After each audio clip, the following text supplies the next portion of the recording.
ලිපි ලේඛනාදී පිළිගැනීම ගරු අග්‍රාමාත්‍යතුමා මුදල් ඇමතිතුමා.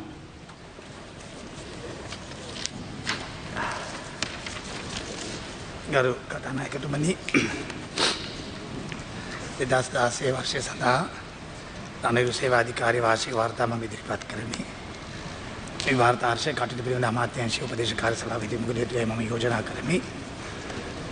2017 වර්ෂය සඳහා ශ්‍රී ලංකා රක්ෂණ නියාමක කොමිෂන් සභාවේ වාර්ෂික වාර්තා මම ඉදිරිපත් කරමි. මේ වාර්තා මුදල් කටයුතු පිළිබඳ අමාත්‍යාංශීය උපදේශ කාර්යශාලාවේදී මුගලටයි මම යෝජනා කරමි. අධ්‍යාපන අමාත්‍යතුමා.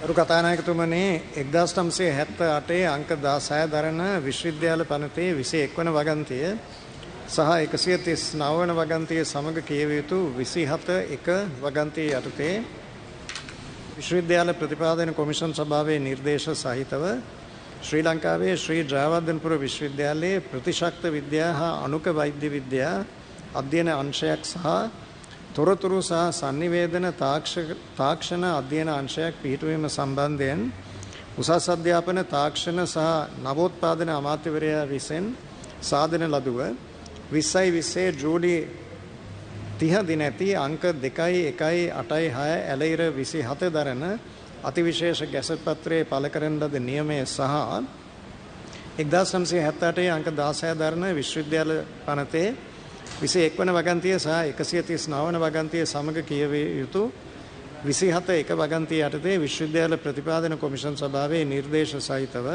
ශ්‍රී ලංකාවේ කොළඹ විශ්වවිද්‍යාලයේ වෛද්‍ය තාක්ෂණ අධ්‍යයන අංශයක් පිහිටුවීම සම්බන්ධයෙන් උසස් අධ්‍යාපන තාක්ෂණ සහ නවෝත්පාදන අමාත්‍යවරයා විසින් සාදන ලදුව 2020 ජූලි 30 දිනැති අංක 2.1.86 ඇලයිර 28 දරන අතිවිශේෂ ගැසට් පත්‍රයේ පළ කරන ලද නියමයේ මම ඉදිරිපත් කරමි. ස්තුතියි. මහජන පෙත්සම් පිළිගැනීම රංජිත් සියඹලා පිටිය මැතිතුමා. ගරු කතානායකතුමනි කන්නත්තොට හල්ලොළුව බෝගලපාර අංක C94 3B දරන ස්ථානයේ පදිංචි එන්.ජී. කුසුමාවති මහත්මියගෙන් ලැබුණු පෙත්සම් පිළිගන්වමි. ගරු CB රත්නායක මැතිතුමා. ගරු කතානායකතුමනි ගිනිගත්තේන ගෝනාවල පදිංචි එච්.ජී. වීරසිංහ මහතාගෙන් ලැබුණු පෙත්සමද මාතලේ උඩුපිහිල්ලේ මීගස්තැන්න පාරේ අංක 170 ඇලයිරක් 1B දරන ස්ථානයේ පදිංචි PAG විජේ බණ්ඩා මහතාගෙන් ලැබුණු පෙත්සම්ද පිළිගන්වමි. ගරු ප්‍රසන්න රණවීර මැතිතුමා. විජිත හේරත් මැතිතුමා.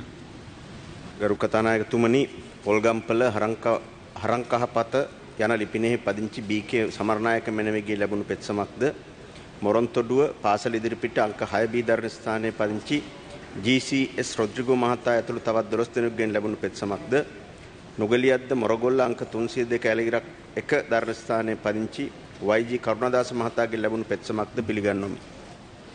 ගරු නාලක බණ්ඩාර කෝට්ටේ ගොඩ මැතිතුමා. ගරු කතානායකතුමනි මාතලේ කොහොඹිලිවෙල අංක 50න් 35 දරන ස්ථානයේ පදිංචි AWGD කරුණාතිලක මහතාගෙන් ලැබුණු පෙත්සම පිළිගන්වමි. පෙත්සම් මහජන පෙත්සම් කාර්ය සභාවට යොමු කරනු ලැබේ. වාචික පිළිතුරු අපේක්ෂා කරන ප්‍රශ්න හේෂා විතානගේ කරු මන්ත්‍රීතුමා. මහානෝ ගරු කතානායකතුමා. වාරි මාර්ගය මැතිතුමාගේ ඇසීමට.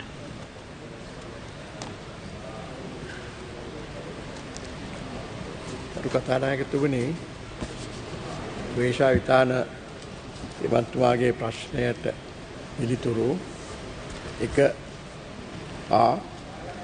ශ්‍රී ලංකා මහවැලි අධිකාරිය සතු ඉඩම් ආයෝජන ව්‍යාපෘති සඳහා ඉඩම් ලබා දීමේදී රජයේ ඉඩම් ආඥා පනතේ ඇති ප්‍රතිපාදන මත පහත් සඳහන් ක්‍රම 2 අනුගමනය කරනු ලැබේ.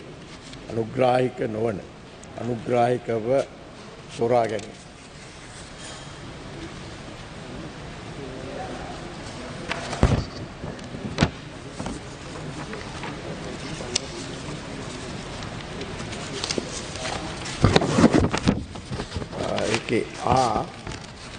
ශ්‍රී ලංකා මහවැලි අධිකාරියේ වලව කලාපයේ චන්ද්‍රිකා කොට්ටාශයෙන් හෝ වෙනත් කිසිදු කොට්ටාශයක් තුළ ඩෝල් ලංකා පුද්ගලික සමාගම වෙත කිසිල් වගා කිරීමට හෝ වෙනත් ව්‍යාපෘතියක් සඳහා මහවැලි අධිකාරිය මගින් ඉඩම් බැහැර කිරීමක් සිදු කර නොමැත.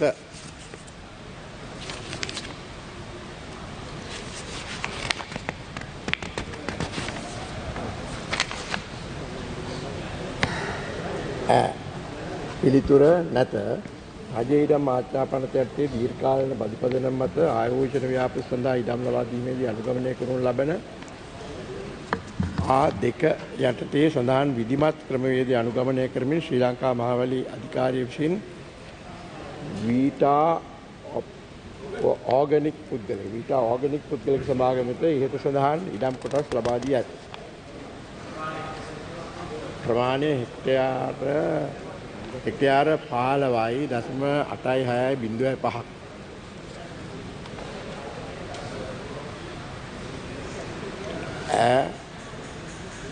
අදාළ නොවේ.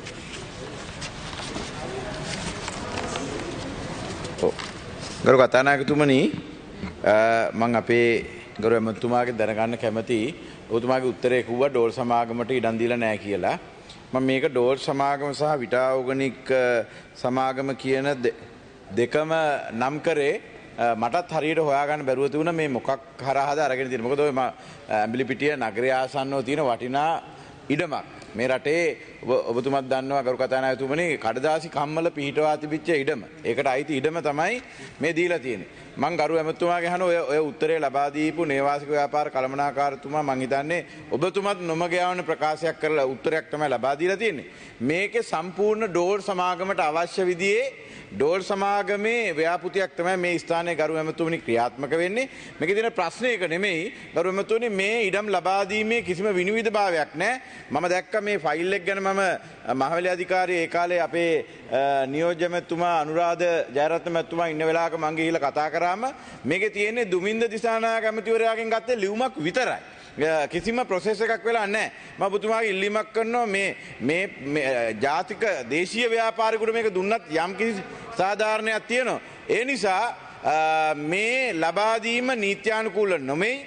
ඔබතුමාගේ අහනවා මෙය නැවත පවරා ගැනීමට හරි නැත්නම් නීත්‍යානුකූල ක්‍රමවේදයකට යටත් කිරීමට යම් පියවරක් ගැනීමට හැකියාවක් තියෙනවද අමාත්‍යංශ? මේ ඉඩම් කොටස ලබා දීලා තියෙන්නේ 2014 අවුරුද්දේ. 2014 අවුරුද්දේ. ඉතින් මේ වීටා ඕගනික් පුද්ගලික සමාගම පිළිබඳව ඔබතුමා කියන කරුණ මම සොයලා බලන්න. මේක චන්ද්‍රිකා වැවණන් වගේ අල්ලපු ආසනය. මේක විශේෂයෙන් සොයලා බලන්න. සොයලා බලලා අවශ්‍ය කටයුතු කරන්න. දෙවැනි අතුරු ප්‍රශ්න විදියට මම ඔබතුමාගේ අහන්නේ මේ ඔයක දුන්නේ යහපාලන ආණ්ඩුව කාලේ මම කිව්ව දුමින් දිසානායක මැතිතුමාගේ ලියුමක් විතරයි ඕකේ තියෙන. ඒක වැරදි කියන කාරණාව කියන්නේ ඔබතුමා මහවැලි බාර අමාත්‍යවරීද එදා නේවාසික ව්‍යාපාර කළමනාකාරතුමාගේ ඉඳලා සියලු දෙනාගේ සාක්කු වලට මුදල් වැටෙන්නේ නැති ඕක නැත්තම් ඔච්චර වෙන දේශීය ව්‍යාපාරික යුද්ධි ඔය ව්‍යාපාරිකයෙකුට විශේෂයෙන් විදේශ ව්‍යාපාරිකයෙකුට මේක ලබා දීමට අවශ්‍ය කටයුතු හැදීම ලංකාවේ නමකින් ඩෝල් සමාගම ලබා ගත්තේ අක්කර 40යි. දෙවැනි එක මේ වෙනකොට ඔබතුමා දන්නවා අක්කර 600ක භූමි ප්‍රදේශයක් තියෙන මේ රටේ ජාතික සම්පතක් තමයි ඇඹිලිපිටිය කඩදාසි කර්මාන්ත ආයතනය. මම දන්නේ නැහැ ඔබතුමාගේ මැදිහත් වීමක් තියද කියලා. මේ වෙනකොට ඉඩම් කොටස් එක එක පුජ්‍යලයන්ට කොළඹ එක ප්‍රදේශවල අම්මන්තොරත් ඉන්නවලු ප්‍රදේශවල අක්කර 5-4 දෙන්න අවශ්‍ය සැලසුම් කරලා තියෙනවා කියලා මහවැලි අධිකාරිය ප්‍රකාශ කරනවා. මම අහනවා මේ ජාතික සම්පත සහ චන්ද්‍රිකා ඉස්මත්තේ තියෙන මේ ඉඩම කොටස් කිරීමට යම් ක්‍රියාමාර්ගයක් අරන් තියෙනවද?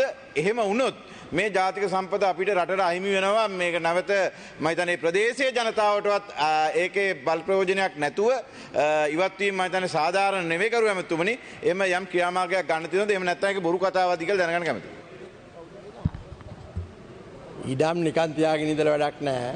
ඒ කඩදාසි සංස්ථාව ආසන්නයේ තියෙන ඉඩම් වාණිජ කටයුතු සඳහා කියන්නේ විශේෂයෙන්ම කෘෂිකාර්මික කටයුතු අගය එකතු කිරීමේ කටයුතු ඒ වගේ ඒවාට ව්‍යාපාර පත්‍රවල දාලා ඉඩම් ඉල්ලුම් කරන අය කැඳවල තියෙන මම හිතන්නේ මර ගාණක් ඉන්නවා. ඒ අයගෙන් සම්මුඛ පරීක්ෂණ තියලා ආයෝජනය කරන්න හැකි ප්‍රදේශයට පරිසරයට හානි නොවන ව්‍යාපෘති විශේෂයෙන්ම කෘෂිකර්මාන්තය අපනයනය සඳහා වාණිජ පැත්තෙන් බලලා කර්මාන්ත සඳහා ලබා දෙන්න තමයි ඒ කටයුතු කරලා තියෙන්නේ. එහෙම නැතුව දැන් ඒවා නිකන් වනාන්තර වෙලා මේ වෙලා තියෙනවා.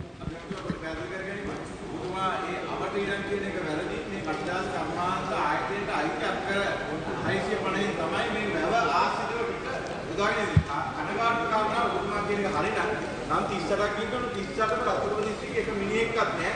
කොළඹ හම්බන්තොට රටවටේ කට්ටිය විතර අඩුම නෑ ඒ තමුන්නාන්සේගේ මනෝකල්පිත නිකන් ඔළුවේ තියෙන කතාවක්. එහෙම තාම තෝරගෙන නැහැ. මම ඒක වගකීමෙන් කියනවා. තෝරාගෙන නැහැ මම වගකීමෙන් කියනවා. අය යෝජනා 5000ක් කොහෙද තියෙනවා? යෝජනා 5000ක් තියෙන මම හිතන්නේ දෙන්න හැක්ක 100 ගාණක්. පත්තරේ තමුන්නාන්ස දැක්කේ නැද්ද පත්තරේ තියෙනවා? මම ගාව කියපු බෑර යහපාලන යහපාලන කතාවක් කිව්වේ යහපාලන කාලේ දීපක වැරදි මම මේ යහපාලන සුද්ධ කරන්න කතා කරන යහපාලන කාලේ ඉඩම් අක්කර 40 දීපක වැරදි ඔබතුමා වර්තමාන ඇමතිවරයා විදිහට ඒක නිදොස් කරන්න කියලා කිව්වේ ඩෝල් සමාගමට කාගේ හරි සාක්කුවට කොමිස් වැදිලි ඉවරලා මේක දීලා තියෙනවා ඒක යහපාලන ආණ්ඩුව කරත් වැරදි මොකද මේ අපේ ප්‍රදේශයේ තියෙන වටිනා සම්පත මම ඔබතුමාටත් කියන ඔබතුමාත් ඒක දෙන්න එපා කියලා අවුරුදු 30ක දීර්ඝකාලන බද්දක් දුන්නාම කාරු හරි ඒකේ ව්‍යාපෘතිය හරියට කරන්නේ නැත්තම් ඒ ව්‍යාපෘතිය වාර්තාවට අනුව ආයෝජනය කරලා නැත්තම් ඒක පවරා ගැනීමට පුළුවන්කම තියෙනවා. ඉතින් එහෙම වුණොත් සොයලා බලලා වෙන ඔය කියන පුද්ගලයාට අපි කොළඹින් කාරු හරි යොදවලා විමර්ශනය කරලා බලලා ඒක කරන්න. නමුත් අර අනිකුත් ඉඩම් ආයෝජකයන් සඳහා දිය යුතුයි. ඔක්කොම මේ ලංකාවේ ආයනේ. තමුන්නාන්ස කැමති නැද්ද මිනිස්සු දිනු වෙනවා? හරි. ව්‍යවසායකින් කරන්න උත්සාහ කරනවා. බොහොම විශ්වවිද්‍යාල චමින්ද විජේසිරි මන්ත්‍රීතුමා චමින්ද විජේසිරි මන්ත්‍රීතුමා ඒ ප්‍රශ්නේ අහනවා ගරු කතානායකතුමනි. විදුලි බල ඇමතුමාගේ ගරු කතානායකතුමනි චමින්ද විජේසිරි මන්ත්‍රීතුමාගේ පළවෙනි ප්‍රශ්නය ලක්විජය විදුලි බලාගාර ස්ථාපිත කළ දිනය ගරු මන්ත්‍රීතුමනි එක දිනයක් නෙමෙයි අතරම බලාගාර දින 3කදී පළවෙනි බලාගාරය 2011 පෙබරවාරි 13 වෙනිදා දෙවෙනි බලාගාරය 2014 ජනවාරි 24 වෙනිදා තුන්වෙනි බලාගාරය 2014 අගෝස්තු 16 වෙනිදා මෙම බලාගාර මගින් නිෂ්පාදනය කරනු ලබන වාර්ෂික විදුලි ඒකක සංඛ්‍යාව කොපමණද ගරු මන්ත්‍රීතුමනි සම්පූර්ණ දත්තයන් ටික තියෙනවා ලොකු වෙලාවක් යයි කියවන්න හැබැයි මේ මුළු කාල සීමාව පුරාම ජනනය කරන ලැබූ ශුද්ධ ශක්තිය ගිගාවොට් අවර්ස් මිලියන 41492ක් මිලියන ලක්විජය විදුලි බලාගාරය ස්ථාපිත කළ දිනේ සිට මේ දක්වා ක්‍රියාවිරත වූ අවස්ථා සංඛ්‍යාව කොපමණද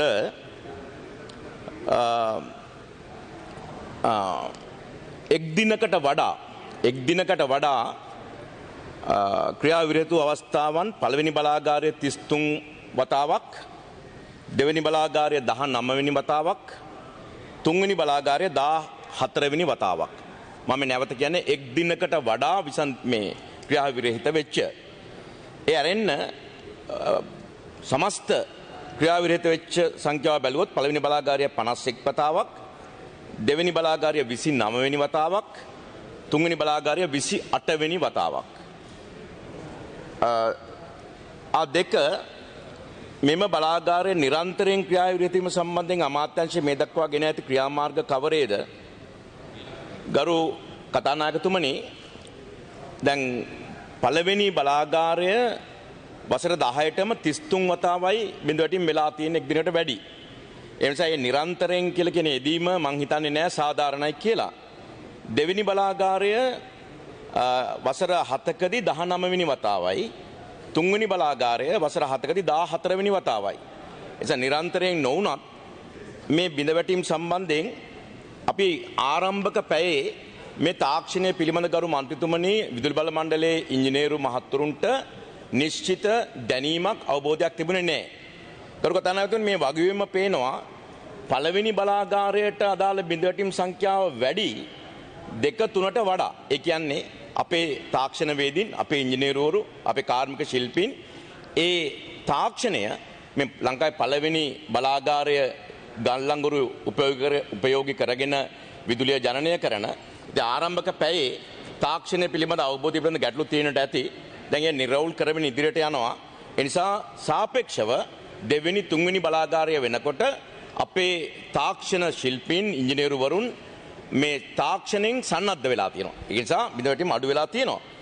ඒ තාක්ෂණ දැනීමට අමතරව ඉදිකිරීම් කළ ආයතන විසින් බලාගාරයේ සේවය කරන ලංකා විදුලි බල නිලධාරීන් සඳහා තාක්ෂණ පුහුණු වැඩසටහන් රාශියක් ක්‍රියාත්මක වෙනවා. ඒ නිසා අපි මේ තාක්ෂණ ඉගෙන ගනිමින් දියුණු කරමින් ඉදිරියට යනවා. දැන් උදාහරණයක් විදිහට කිව්වොත් ගරු කතානායකතුමනි පළවෙනි වතාවේ මෙතන තිබ්බ ලොකුම අර්බුදය තමයි මේ අපි කියන එකට ෆ්ලයි ඇෂ් කියලා මේ අර අලු ටික මුළු පරිසරය පුරාම ටොන් මිලියන ගාණක් විසිරලා ගියා ආරම්භක පැයේ. හැබැයි දැන් ඒකට අදාළ විසඳුම් අපි අපේ ඉංජිනේරුන් විසින් හොයාගෙන තියෙනවා. පසුගිය කාලය පුරා දැන් ඒකට ස්ථාවර විසඳුමක් හම්බෙලා තියෙනවා. ස්ථාවර විසඳුමක් හම්බෙලා තියෙනවා.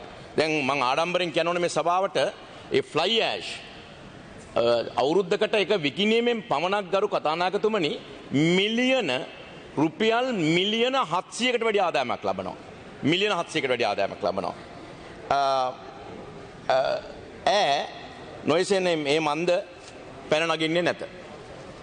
සුති ගරු ඇමතුමා ඉතා සාර්ථක පිළිතුරක් ලබා දීම පිළිබඳව. ගරු ඇමතුමනි මේ බලාගාර ආරම්භ වෙන දිනමක් වානු ගත්තත් 2011 2014. අපි දන්නවා 2011 ගත්තොත් අවුරුදු දැන් 11ක් වගේ. ඒ වගේම 14 බලාගාර දෙකට ගත්තොත් අවුරුදු 7ක් වගේ. ඒතර මේ බලාගාර ඉදි වෙන්නේ ගරු ඇමතුමනි මම දන්න විදිහට චීනේ තමයි මේක හදාන්නේ. ඒතර අදටත් මේ විදුලි විසන්ධ වීම තුල ගරු ඇමතුමනි විශාල අරුබුදයකට පාරිභෝගිකයන් සහ අමාත්‍යාංශය මුහුණ දෙමින් පවතිනවා. මොකද මේ අපි දන්න විදිහට පෞගේ කාලේ කිව්වේ මේ චීනයේ මේ හදලා තියෙන එක විසන්ධි වුණාම ඒක හදා ගන්න පුළුවන් තාක්ෂණ ක්‍රමවේදය අපේ ඉංජිනේරුවන්ට හොයා ගැනීම පිළිබඳව ප්‍රශ්නයක් තිබුණා. ඒ කියන්නේ මේ හදලා මේක කැඩුනට පස්සේ මේක හදන්න දන්නේ චීනය කියන කාරණේ තමයි සමාජගත වෙලා තියෙන කරුණ මත. ඒක චීනෙන් එන්න ඕනි, චීනෙන් උපදෙස් දෙන්න ඕනි. මේක අපේ ඉදිරි ඉංජිනේරු නොදනව නෙවෙයි. නමුත් යම් සංගවිච්ච කාරණයක් තිබෙන බව තමයි සමාජයේ වටහාගෙන තියෙන්නේ. මේ කතා කරන මමත් එහෙමයි. එහෙම නැත්නම් ඔබතුමා ඒක නිවැරදි කරන්න. නිසා මේ චීනය විසින් තමන්ගේ ඒ ආදායම වැඩි කර ගැනීම සඳහා සංගවෙමින් මේ ව්‍යාපෘතිය ක්‍රියාත්මක කරනවා කියලා තිබෙන බව සමාජයේ තියෙන ප්‍රශ්න ඔබතුමා දෙන පිළිතුර මොකද ගරු ඇමතුමනි? ගරු කතානායකතුමනි ඒ ප්‍රශ්නය ඔබතුමාගේ ප්‍රශ්නයේ අන්තර්ගතය 100%ක්ම නිවැරදි නෑ. මොකද චීන කාර්මික ශිල්පීන් 24 දෙනෙක් යම් ගිවිසුමකට එකඟ වෙලා යටත්ව මේ මොහොතේ ඒ බලාගාරය තුල සේවය කරමින් පවතිනවා. නමුත් මේ අලුත් තාක්ෂණය ගරු මන්ත්‍රීතුමනි සාමාන්‍ය දැන් උදාහරණයක් විදිහට අපි දැක්ක බොයින් ඇමරිකාවේ මේ බොයින් යාන අහසට නැංවීම සමහර රටවල් විසින් නවත්තලා තියෙනවා. තාක්ෂණය එහෙම ගැටලු මතුවෙන්න පුළුවන්. අපි දැක්ක දැන් ලෝකේ දියුණුම රාජ්‍යයේ ඇමරිකාවේ ටෙක්සාස් ජනපදයේ විදුලිය බිඳ වැටිලා දින 3ක් යනකම් නැවත විදුලිය ලබා දෙන්න බැරුණා. අධික ශීතලයේ මිනිස්සු මිය ගියා. ලෝකේ දියුණුම රාජ්‍යයේ ඉතාම සාර්ථක විදුලි ට්‍රාන්ස්මිෂන් ඩිස්ට්‍රිබියුෂන් පද්ධතියක් තියෙන රටක වුණත් එහෙම දේවල් වෙන්න පුළුවන්. හැබැයි මම ඔබතුමාට ඉතින් වගකීමෙන් කියනවා මේ නව තාක්ෂණය වේගෙන් අපේ නිලධාරීන් විසින් අත්පත් කරගෙන තියෙන්නේ. දැන් අර මුලින් කිව් ගරු මන්ත්‍රීතුමනි ඔබතුමා ඉතාම උනන්දුවෙන් ප්‍රශ්න අහන මන්ත්‍රීවරයෙක් නිසා මගේ පැහැදිලිවීම කරන්න ඕනේ. දැන් මම අර මුලදී ෆ්ලයි ඇෂ් ගැන කිව්වේ. ඒක හොඳ උදාහරණයක්.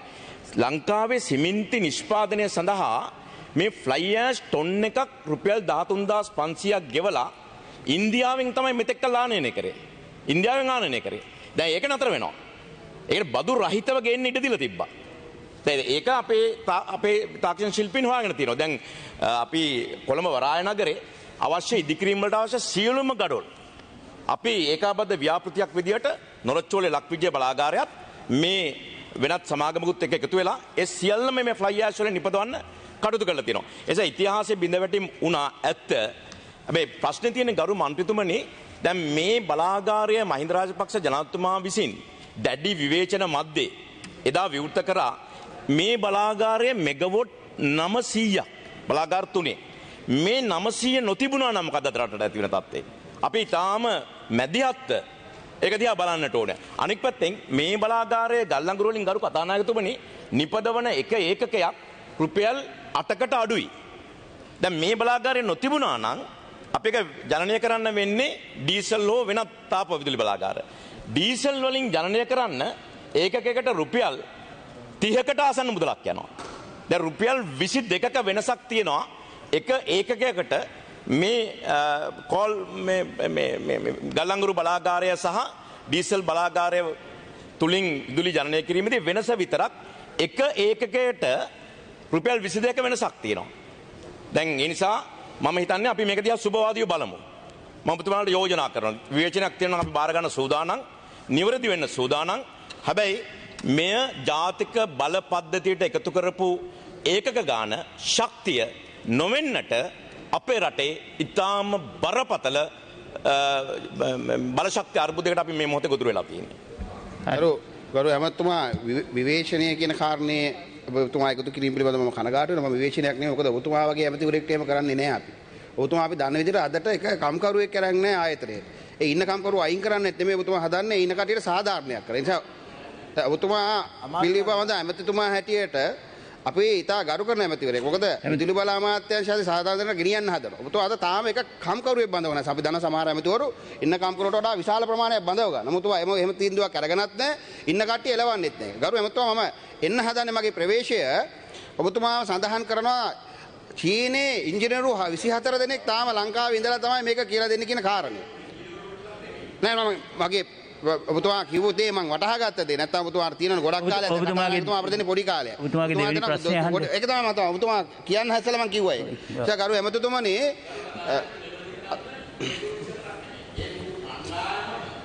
සියතර දිනක් ඒ ක්‍රමක්‍රමයෙන් 200 ගාණක් හිටපු එක මෙහෙම අඩු වෙමින් යන්නේ දැන්. මම එන්න හදන්නේ ගරු ඇමතුතුමනි දැන් ඇත්තරම අපරාධයක් නේ ඔබතුමා කියනවා වගේ අපේ රටේ ඉන්න ඉංජිනේරු හරි තාක්ෂණයාතේ නවීනතයට යන්න තියෙන වෙලාවේ දැන් අපිට තිබෙනවා යම් දෙයක් කරලා යම් තැනක වැටිලා තියෙනවා. මොකද විදේශ චීනෙන් කරපු මේ බලාගාරය තුල ප්‍රශ්න තිබෙනවා. ඒක විසඳ ගැනීම සඳහා තාම චීනේ ඉන්නවා. ඒසේ තිබියදී මම අහන්න හදන්නේ යාපන ප්‍රදේශයේ ඔබතුමාලා හදන්න යන මේ අලුත් බලාගාර දූපත්වල හදන්න යන බලාගාර නැවත මේ චීන රටට දෙන්න තීන්දුව කළා තිබෙනවා. එහෙමනම් එක පැත්තකින් රටේ ඉන්න ආයෝජකයන්ට මුල් තැන දෙනවා කියපු ආණ්ඩුව මම දන්නේ ඔබතුමාට යම් බලපෑමක් තියෙනවද? මොකද ඔබතුමාගේ බලපෑමට යට වෙන්නේ නැති බවත් අපි දන්නවා. එහෙම තියෙද්දි චීනට දීලා නැවත මේ වතාවක් මේ රටේ තියෙන එක පැත්තකින් අපේ ඉංජිනේරුන්ට කරන අධිතාක්ෂේරුවක්ද එහෙම නැත්නම් ඔබතුමාලාගේ අර සෞභාග්‍ය දැක්වීම පිටපැනලා මේ චීනයේ කොලනිය නැවත ඇති කර ගැනීම සඳහා ඉන්දියාවත් තරහ කරන ලෝක බලවතුන්ට අවශ්‍යතාවය ඉෂ්ට සිද්ධ කරන්න යන වැඩපිළිවෙලක් විදුලි බල අමාත්‍යාංශය හරහා ක්‍රියාත්මක කිරීමට යන බව හැඟෙනවා. එසා ඒක වළක්වා ගැනීම සඳහා කටයුතු කරන්න ඔබතුමාගේ මේ දිහත් වීම මොකද්ද කරන්නේ? අපේ විජේසිරි මන්ත්‍රතුමාගේ දෙවෙනි ප්‍රශ්නය කරු කතානායකතුමනි ඉතාම වැදගත් ප්‍රශ්නයක් අපිට මේ මොහොතේ තියෙන සංවාදයක් නිසා කෙටියෙන් උත්තර දෙන්න. දීර්ඝ ප්‍රශ්නයකට කෙටියෙන් උත්තර දෙන්න වෙලා. ඒක සාධාරණ නෑ කරු කතානායකතුමනි. අන්තිම මේ ජාතික ප්‍රශ්නයක් බාර මේක පරිවර්තනය කරලා තියෙන වෙලාවේ. කරු කතානායකතුමනි දැන් මේ දූපත් තුනක මේ පළවෙනි කාරණේ ඇතම් මාධ්‍ය වාර්තා කරේ දූපත් තුනක් බදු දෙන්න යනවා කියලා. ඒක තාම වැරදි. මෙතන මේ දූපත් තුනේ දැනට මුළු ඉතිහාසය පුරාම ඩීසල් ජෙනරේටර් වලින් තමයි සීමිත වෙලාවක් විදුලිය දෙන්නේ. අපේම රටේ සහෝදර පුරවැසියෝ මේ ටීන සංවිධානය නියෝජනය කරන මගේ සහෝදර මන්ත්‍රීවරු දන්නවා ඇති. ඊටාම දුක්ඛිත ජීවිතයක් ගත කරන්නේ. නිසා මෙතනට විදුලිය ලබා දීම ජාතික අවශ්‍යතාවයක්. පළවෙනි කාරණේ. දෙවෙනි කාරණේ නෑ මම තේරෙනවා මම උත්තර පැහැදිලි කරනවා. මේක අවුරුදු 5ක් තිස්සේ ගරු මන්ත්‍රීතුමනි ආසියානු සංවර්ධන බැංකුවේ මුල්‍ය ආධාර යටතේ මේ පිළිබඳව ජාත්‍යන්තර ටෙන්ඩරයක් ඇඳෙව්වා. මේක ලංකාවේ පළවෙනි හයිබ්‍රිඩ්. ඒ කියන්නේ සුළඟින් සහ සූර්ය බලයෙන් විදුලිය නිෂ්පාදනය කරන පළවෙනි අවස්ථාව. පළවෙනි අවස්ථාව හයිබ්‍රිඩ්. ඒතර මේ දූපත් තුනට. ඒතර මේකට ආසියානු සංවර්ධන බැංකුව මැදිහත් වෙලා ඔවුන්ගේ අධීක්ෂණය යටතේ පළවෙනි වතාවේ ටෙන්ඩර් කැඳෙව්වා. ඒතර ඒ ටෙන්ඩර් කැඳවීමේදී ඉදිරිපත් වෙච්ච සියලු පාර්ශවයන් අසාර්ථක පාර්ශවයන් බවට පත් වෙනවා. දැන් නැවත 2019 ජූලි මාසේ දෙවෙනි ටෙන්ඩරය කැඳවනවා. ඒතර මේකට ආයතන 4ක් ඉදිරිපත් වෙනවා. ආයතන 4න් එකක් චීනේ, එකක් ඉන්දියාවේ. ඉන්දියාවේ ආයතනයේ නම ස්ටර්ලින් කියලා කියන ආයතනය. ඒතර මේකෙදී ඒ ටෙන්ඩර් මණ්ඩලය විසින් ඩොලර් මිලියන 12ක් යන අඩුම ලංසුව තිබිච්චයි කියලා කියන ඒ සමාගමට මේක දෙනවා. ඒ ටෙන්ඩර් ක්‍රියාපටිපාටියේ කිසිම වැරද්දක් වෙලා නැහැ. හැබැයි ගරු මන්ත්‍රීතුමනි කැබිනට් මණ්ඩලය තවම මේක අනුමත කරේ නැහැ. මොකද මහා භාණ්ඩාගාරය විසින් ඔවුන්ගේ වැඩිමනත් නිර්දේශ ඉල්ලලා තියෙනවා මේක මේ අලුත් ටෙක්නොලොජි එක පිළිබඳව වැඩි විස්තර දෙන්නට කියලා. ඒ අතරේ මම උදේට කියන්නට ඕන චීන සමා වෙන්න ඉන්දියානු මහ කොමසාරිස්තුමා අපෙන් ඉල්ලීමක් කළා තිබ්බා. ඔවුන් සූදානම් කියලා ඒ ටෙක්නිකල් රිපෝට් එකක් එයාලට දෙනව නම් මේ පිළිබඳව ඔවුන්ගේ පැත්තෙන් යම් මේක ග්‍රාන්ට් එකක් විදියට මේ මුදල් දෙන්න එයාලා උනන්දු වෙනවා කියලා කියලා තියෙනවා. ඒ නිසා මේක මේ මොහොත දක්වා අවසන් තීරණයක් අරගෙන නැහැ. හැබැයි මෙතන ගරු කතානායකතුමනි ඉතින් බරපතල ප්‍රශ්න දෙකක් තියෙනවා. ජාත්‍යන්තර ටෙන්ඩරයක් ඇඳවලා තියෙන්නේ. ඒකට ආසියානු සංවර්ධන බැංකුව මැදිහත් වෙලා තියෙනවා. ආසියානු සංවර්ධන බැංකුවෙන් මුල්‍ය ආධාරය යටතේ වෙන්නේ. ඒ නිසා අපි මේ මොහොත වෙනකම් මේ කාටවත් මේක මේ කොඩ්ඩාතුව ප්‍රදානය කිරීමක් මේ කතා කරන මොහොත දක්වා සිදු වෙලා නැහැ. බොහොම ස්තුතියි. බොහොම ස්තුතියි. හරි. ඉක්මන් කරන්න. කරු ඇමතුමා ඇත්තටම ඔබතුමා ඒ පැහැදිලි කිරීම පිළිබඳව සතුටු වෙනවා. කරු ඇමතුමනි දැන් ඇත්තටම අපි යෝජනා කරන්නේ ඔය දැන් ආයතන දෙකම තියෙන විදේශ රටකනේ. ඔබතුමා කියන්නේ ඔක දෙමුහුන් නිසා අපේ රටේ තියෙන තාක්ෂණය සහ අපේ රටේ ඉංජිනේරුන්ට ඒක හැකියාව නැහැ කියන කාරණේද? නෑ දැන් උදාහරණයක් දැන් ඔබතුමාට මතක ඇති විජේශ්‍රී මහත්මයා හම්බන්තොට පළවෙනි අර සුළං අපේ මේ ටර්බයින්ස් 3ක් තිබ්බේ. එතකොට එක ටර්බයින් එකකින් ජනනය වෙන විදුලිය මෙගවට් 0.5යි. අපි මන්නාරම විදුලි බල උද්‍යානයට යනකොට එක බ්ලේඩ් එකකින් එක ටර්බයින් එකකින් 3.5ක් ජනනය වෙනවා. දැන් අද තාක්ෂණය තවත් වැඩි වෙලා තියෙනවා. සෝලාර් වලත් ගරුකතානායකතුමනි එහෙමයි. මේ ලෝකේ වේගයෙන්ම දියුණු වෙන තාක්ෂණය තියෙන්නේ. වේගයෙන්ම දියුණු වෙන තාක්ෂණය. අපේ අය බොහොම ශක්තිමත් මම නැවත ගෞරව කරනවා. නැතුව නෙමෙයි. නමුත් මේ ජාත්‍යන්තර ටෙන්ඩර් කැඳවලා තියෙන වෙලාවක ඒක අපි විසින් කැඳවපු එකක් නෙමෙයි.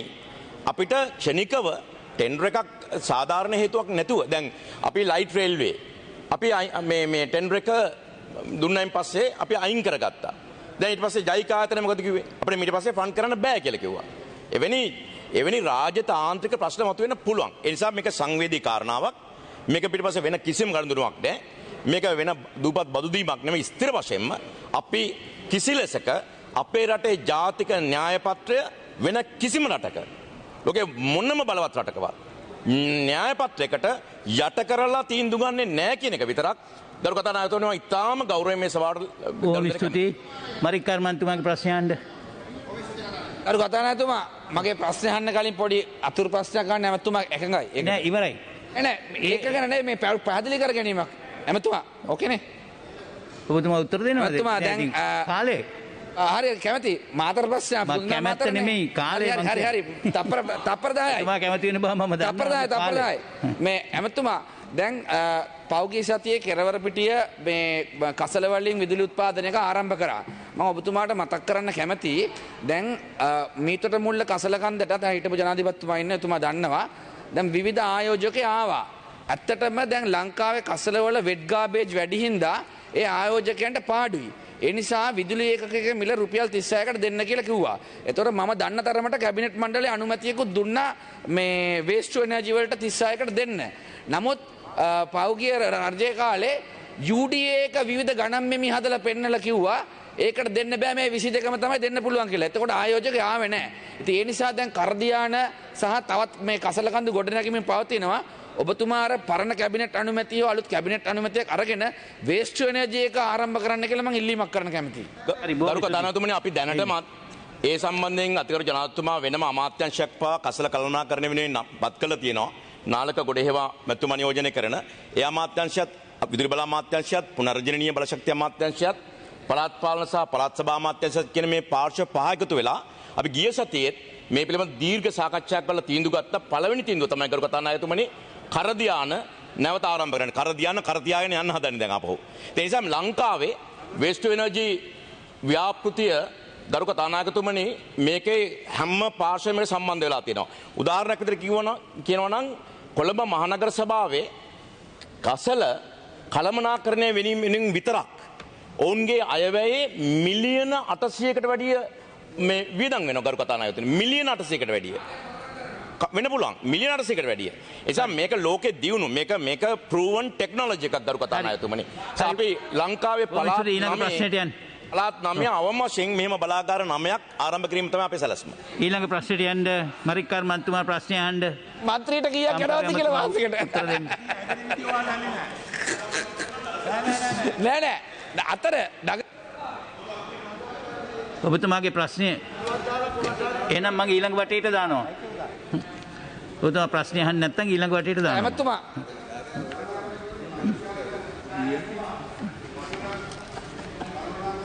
එතන බලාගාරයක් දානකොට ඒ පළාතෙම විරුද්ධයි. මොකද ඒක විශාල ජනගණත්වයක් තියෙන ප්‍රදේශයක්. දැන්ටමත් බොල්ගොඩ අනේ ඇමතුමා ඔබතුමාගේ ප්‍රශ්නෙට උත්තර දෙන්න. එහෙනම් මේක ගැන නැවත කල්පනා කරන්න කියලා මම තමුන්නාසේ ඉල්ලා හිටනවා. කම්කරු ඇමතුමා මේ ප්‍රශ්නෙට උත්තර දෙන්න. මරික්කාර් මන්ත්‍රීතුමාගේ. මම අහුවේ නැතම් ප්‍රශ්නේ. දැන් තමයි අහන්නේ. ආන ප්‍රශ්නේ ඇමතුමා. ගරු කතානායකතුමනි, ගරු පාර්ලිමේන්තු මන්ත්‍රී මරික්කාර් මැතිතුමාගේ ප්‍රශ්නයට පිළිතුර අයන්න කොවිඩ්-19 වසංගතයේ තත්ත්වය හමුවේ පුද්ගලික අංශයේ සේවකයන්ගේ වැටුප් ගෙවීම මෙන්ම ඔවුන්ගේ රැකියා සුරක්ෂා කිරීමේ සහතික කිරීම සඳහා ජාතික කම්කරු උපදේශක සභාව නියෝජනය කරන හාම්පුතුන් හා වෘත්තීය සමිති වලින් සමන්විත කාර්ය සාධක බලකායේදී සාකච්ඡා කිරීමෙන් අනතුරුව එළඹි එකඟතාවය අනුව මෙම ක්‍රමවේදය හඳුන්වා දෙන ලදී. ඒ අනුව කොවිඩ්-19 වසංගතය හමුවේ ඉවයිනේ ප්‍රදේශ උදකලා කිරීමේ හේතුවෙන් හා වැඩබිමේදී සමාජ දුරස්ථතාවය පවත්වාගෙන යාම සඳහා සෞඛ්‍ය බලධාරීන් ලබා දී ඇති උපදෙස් හා මඟ පෙන්වීම් ප්‍රකාරව අනුගමනය කළ යුතු කාර්ය මණ්ඩල සීමා කිරීමේ හේතුවෙන් සේවයට වාර්තා කිරීමට නොහැකිව නිවෙස්වල රැඳී සිටින සේවකයින්ට සීමා වන පරිදි මෙම ක්‍රමවේදය ක්‍රියාත්මක කරන අතර සේවයේ නිරත වූ සේවකයන් හට වැටුප් ගෙවීමේදී මෙම ක්‍රමවේදය කිසිසේත් අදාළ කරගෙන නොමැත. කොවිඩ්-19 වසංගත තත්ත්වයේ හේතුවෙන් සේවයේ යෙදීමට නොහැකි වූ සේවකයන් හට එම සේවකයා විසින් අවසානයට ලද සම්පූර්ණ මාසික වැටුපට අදාළ මූලික වැටුපෙන් 50% හෝ 14,500 යන මුදල යන දෙකෙන් වඩා වාසිදායක මුදල සේවකයාට ගෙවීමට හාම්පුතුන් එකඟතාවය පළ විය. තවද එසේ ගෙවන වැටුප සඳහා සේවා යෝජකයා විසින් සේවක අර්ථසාධක අරමුදල සහ සේවක භාරකාර අරමුදල සඳහා දායක මුදල් ගෙවීමට ක්‍රියා කළ යුතුය. පෞද්ගලික අංශයේ සේවකයන්ගේ සේවා සුරක්ෂිතතාවය ආරක්ෂා කර ගැනීමෙන් එක් පියවරක් වශයෙන් මෙම අවස්ථාවේදී රටෙහි පැවති කොවිඩ්-19 වැනි වසංගත තත්ත්වය මත ප්‍රථමයෙන් 2020 මැයිසා ජූනි මාස සඳහා මෙම ක්‍රමවේද හඳුන්වා දුන් අතර පැවති තත්ත්වය හමුවේ එම සහනය නැවත ජූලි අගෝස්තු සැප්තැම්බර් යන මාස සඳහා දීර්ඝ කරන ලදී. සැප්තැම්බර් මාසය තුල කාර්යසාධක බලකායේ සියලු සමාජිකයන් හා නැවත වරක් කරන ලද සමාලෝචනයේදී වසංගත තත්ත්වයේ හේතුවෙන් සම්පූර්ණ වශයෙන් බලපෑමට ලක් වී ඇති සංචාරක කර්මාන්තයේ සේවයේ නියැලි සේවකයන්ට වැටුප් ගෙවීම සහතික කිරීම මෙන්ම ඔවුන්ගේ සේවය සුරක්ෂිතතාවය ආරක්ෂා කිරීමේ අරමුණෙන් 2020 වර්ෂයේ ඔක්තෝබර් නොවැම්බර් සහ දෙසැම්බර් මාස සඳහාද මෙම ක්‍රමවේදය තවදුරටත් දීර්ඝ කිරීමට තීරණය වූ අතර ඉන් පරිබාහිර ක්ෂේත්‍රයක යම් ආයතනයකට මෙම සහනය ලබා ගැනීමට අවශ්‍ය වන්නේ නම් ඒ සඳහා කම්කරු කොමසාරිස් ජෙනරාල්ගේ පූර්ව අනුමැතිය ලබා ගැනීමෙන් අනතුරුව එකඟ වූ කොන්දේසි ප්‍රකාරව ක්‍රියාත්මක කිරීමට ඉද ප්‍රස්තාව ලබා දී ඇත. පවත්මා තත්ත්වයේ සැලකිල්ලටගෙන තවදුරටත් මෙම ක්‍රමවේදය 2021 ජනවාරි පෙබරවාරි සහ මාර්තු මාස සඳහාද අදාළ සහනය ක්‍රියාත්මක කිරීමට උක්ත කාර්ය සාධක බලකාය විසින් තීරණය කර ඇත.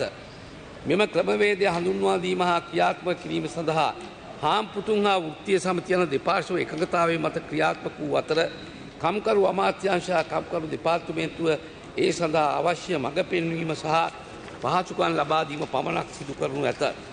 තවද මෙම ක්‍රමවේදය ක්‍රියාත්මක කිරීම සඳහා ජාතික කම්කරු උපදේශක සභාවේ එකඟතාවයේ මත 21 ඇලයිරක් 10 ඇලයිරක් 307 ඇලයිරක් 1 සහ 2021 1/11 දිනති අමාත්‍ය මණ්ඩල අනුමැතිය හිමි වී ඇත. එහි කාල සීමාව දීර්ඝ කරන සෑම විටම ඒ සඳහා ජාතික කම්කරු උපදේශක සභාවේ පූර්ව එකඟතාවය ලබා ගැනීමෙන් අනතුරුව ඒ පිළිබඳ තත්ත්වය පැහැදිලි කර අමාත්‍ය මණ්ඩලය අනුමත ලබාගෙන ඇත.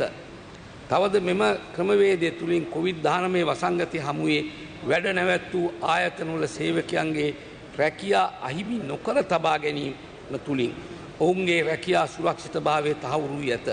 එහිදී සේවයේ නිරත වූ කිසිද සේවකයෙකුගේ වැටුප් අඩු කිරීමක් සිදු වී නොමැති අතර සේවයට කැඳවනු නොලැබ හෝ සේවයට වාර්තා කිරීමට නොහැකිව නිවෙස්වල රැඳී සිටි සේවකයින්ටත් සීමා වන පරිදි ඔවුන් විසින් අවසානයට ලද මාසික වැටුපට අදාළ මූලික වැටුපෙන් 50% හෝ රුපියල් 14,500ක් යන මුදල යන දෙකෙන් වඩා වාසිදායක මුදල ගෙවීමට කටයුතු කර ඇත. තවද ඒ ක්‍රමවේදය ක්‍රියාත්මක නැංවීමේදී යම් සේවයකට අසාධාරණයක් සිදු වී ඇතනම් ඒ පිළිබඳ තම දුක්ගැනවිල්ල කම්කරු කොමසාරිස් ජනරාල්වරයා වෙත ඉදිරිපත් කිරීමට අවස්ථාව ලබා දී ඇති අතර සේවීය සේවක හා වෘත්තීය සමිති සමන්විත කමිටුවක් සතියකට වරක් මෙම දුක්ගැනවිලි සමාලෝචනය කරනු ලබයි. මෙවැනි වසංගත තත්ත්වයක් හමුවේ හාම්පුතුන් හා සේවකයන් නියෝජනය කරන වෘත්තීය සමිති නියෝජිතයන්ගේ මූලිකත්වයෙන් හා සහයෝගයකින් මෙවැනි අවබෝධයක් ගොඩනංවාගෙන රටේ ආර්ථිකය මෙන්ම ජනතා රැකියා සුරක්ෂිත කරමින් ඔවුන්ගේ ජීවන තත්ත්වය සහතික කිරීමට රටක් වශයෙන් අපි ලැබූ සුවිශාල ජයග්‍රහණයකි. එම වැටුප් කප්පාදුව අත්හිටු ලබන දිනේ කවදද? මේ කිසිසේත්ම වැටුප් කප්පාදුවක් නොවන අතර COVID-19 වසංගතය හමුවේ පුද්ගලික අංශයේ සේවකයන්ගේ වැටුප් ගෙවීම සම්බන්ධයෙන් හඳුන්වා දුන් ඉහතකී ක්‍රමවේදය තවදුරටත් දීර්ඝ කරනු ලබන්නේ කොවිඩ් කාර්ය සාධක බලකායේ සමාජිකයන්ගේ ඒකගතාවය මත පමණි. ඒ අනුව 2021 මාර්තු මස දක්වා මේ ගිවිසුම ක්‍රියාත්මක කිරීමට ඉහත කමිටුව එකඟතාවය පළ කර ඇති අතර ඉන්පසුව එළඹෙන ඉතිරි කාලය සඳහා මෙම ගිවිසුම ක්‍රියාත්මක කිරීම දීර්ඝ කරනවාද නැද්ද යන්න පවත්නා තත්ත්වයේ මත තීරණය කළ නොහැකිය.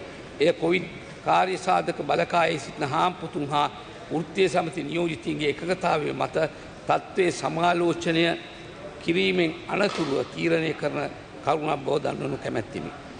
ලියාපදිංචි කර නොමැති අවිධිමත් අංශයේ රැකියාවල නියුක්ත වී සිටින කම්කරුවන්ගේ වැටුප් කප්පාදුව නැවැත්වීමට ගෙන ඇති ක්‍රියාමාර්ග කවරේද? නැවත වරක් ගරු මන්ත්‍රීතුමාට මාහට කීමට ඇත්තේ මෙම ක්‍රමවේදය කම්කරුවන්ගේ වැටුප් කප්පාදුවක් නොවන අතර ඔවුන්ගේ සේවා සුරක්ෂිත භාවයේ සහතික කිරීම සඳහා මෙන්ම සේවයට වාර්තා නොකරන අවස්ථාවන්හිදී සේවකයන් විසින් අවසානයට ලබාගත් මූලික වැටුප හෝ රුපියල් 14,500 යන වැඩි මුදල මාසික ඔවුන්ට ලැබීමට හිමිකමක් ලබා දෙන බවයි. ලියාපදිංචි වී නොමැති අවිධිමත් අංශයේ රැකියාවල නිරත කම්කරුවන් වුවද කම්කරු ගැටලු පිළිබඳව කම්කරු දෙපාර්තමේන්තුව පැමිණිලි කළ විට ඒ පිළිබඳව සොයා බැලීමට දෙපාර්තමේන්තුව හැකියාවක් ඇත.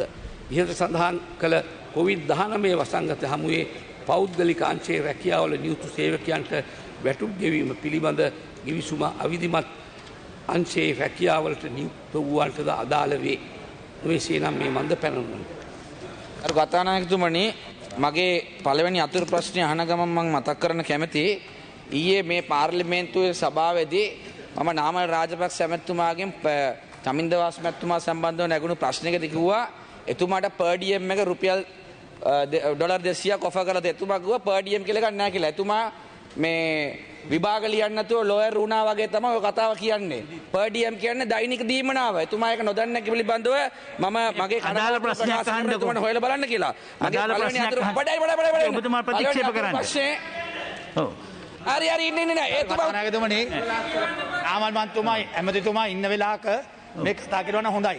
නෑ ඒක අදාළ නැති ප්‍රශ්නයක්. අදාළ නෑ නිකන් ඡන්දියක් වෙන්න හදනවා. නේ කාලේ නාස්ති. අමල ඇමතුමා නැතිලා ඡන්දියක් වෙන්න හදනවා. මේක තමයි ඇත්ත කතාව. මාධ්‍යයට එදගෙන කතා කරන්න හදනවා. ඇමතුමා ඉන්න වෙලාවේ කතා කරන්න. මේක ඉවත් කරන්න කියලා ඔබතුමාගේ ඉල්ලීමක් කරනවා. ඉවත් කරන්න කියලා.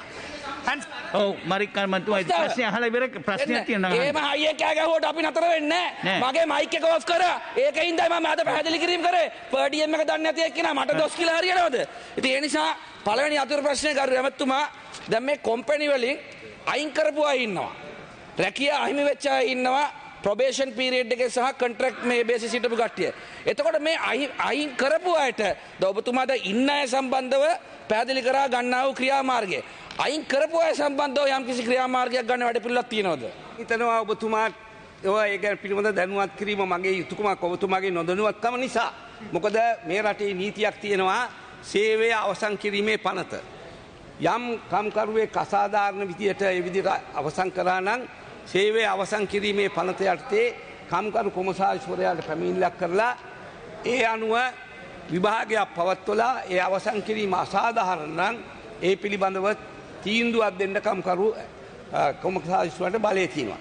ඒ අනුව දැනට එවැනි පැමිණිලි 200කට වැඩි ගාණක් කම්කරු දෙපාර්තමේන්තුවට ඇවිල්ලා තියෙනවා. අපි ඒවා ඉතා ඉක්මනින් දැනටමත් බොහෝ පැමිණිලි සම්බන්ධයෙන් අපි සහනේ සලසලා දීලා තියෙනවා. ඒ පිළිබඳව අපි නීතිමය ක්‍රියාමාර්ගයන්ට අනුව අපි ඒවට කටයුතු කරනවා.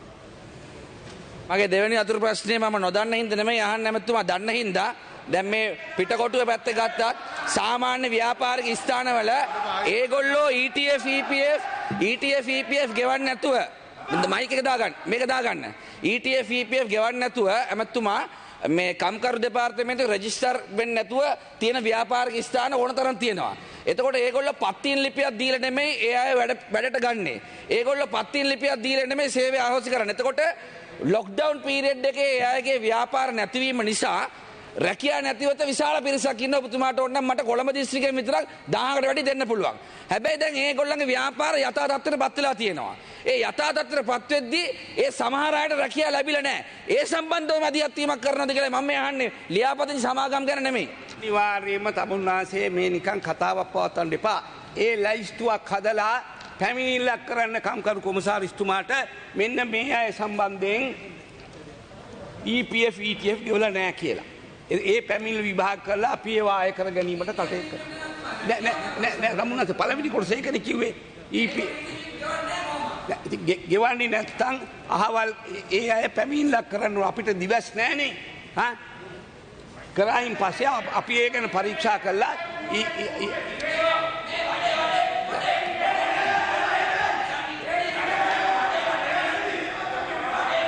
හරි දැන් මුසාමිල් මන්ත්‍රීතුමා ප්‍රශ්නය අහන්න අහනවා කතානායකතුමනි කල්නාස්ති කරන්න තු දැන් ඒ පමණක් නෙවෙයි දැන් අපි අලුත්ම ගරු කතානායකතුමනි සංශෝධනයක් ගේනවා.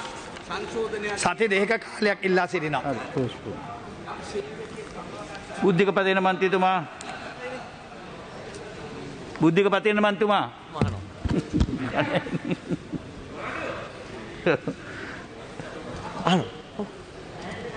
කතා කරන්න ප්‍රශ්නය අහන්න ප්‍රශ්නය අහන්න ඇහුවා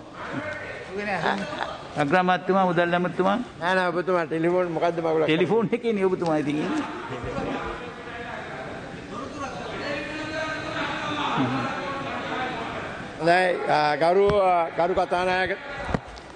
ගරු කතානායකතුමනි ගරු බුද්ධික පතිරණ මැතිතුමාගේ ප්‍රශ්නයට පිළිතුරු ප්‍රශ්න 1 පිළිතුර ග්‍රාම නිලධාරී සේවය සඳහා සේවා ව්‍යවස්ථා කිතුම්පතක් මේ වන විට සකස් කරලා තියෙනවා.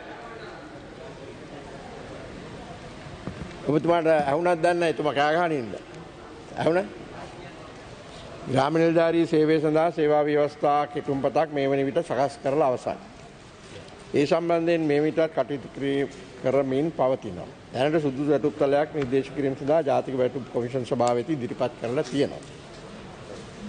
2 ග්‍රාම නිලධාරී තනතුරු සහ ශ්‍රී ලංකා ග්‍රාම නිලධාරී සේවය ස්ථාපිත කිරීම හා වෙනම සේවා ව්‍යවස්ථා සංග්‍රහයක් සම්පාදනය කිරීම මැයින් 2019-25 වන දිනට ඉදිරිපත් කරන අමාත්‍ය මණ්ඩල සංදේශය 20/22/6 දිනති අමාත්‍ය මණ්ඩල තීරණය පරිදි ජාතික වැටුප් කොමිෂන් සභාව සහ අනිකුත් අදාළ නිලධාරීන් විමසමින් යෝජිත ශ්‍රී ලංකා ග්‍රාම නිලධාරී සේවය සඳහා යෝග්‍ය වැටුප් ව්‍යවයක් හඳුනා ගැනීම සහ සලකා බැලීම පිණිසත් එකී වැටුප් ව්‍යවය කරු අභ්‍යන්තර ආරක්ෂක ප්‍රදේශ කටයුතු ආපදා කළමන රාජ්‍ය අමාත්‍ය මගින් අමාත්‍ය මණ්ඩලය වෙත ඉදිරිපත් කරලා තියෙනවා නිර්දේශ කරලා.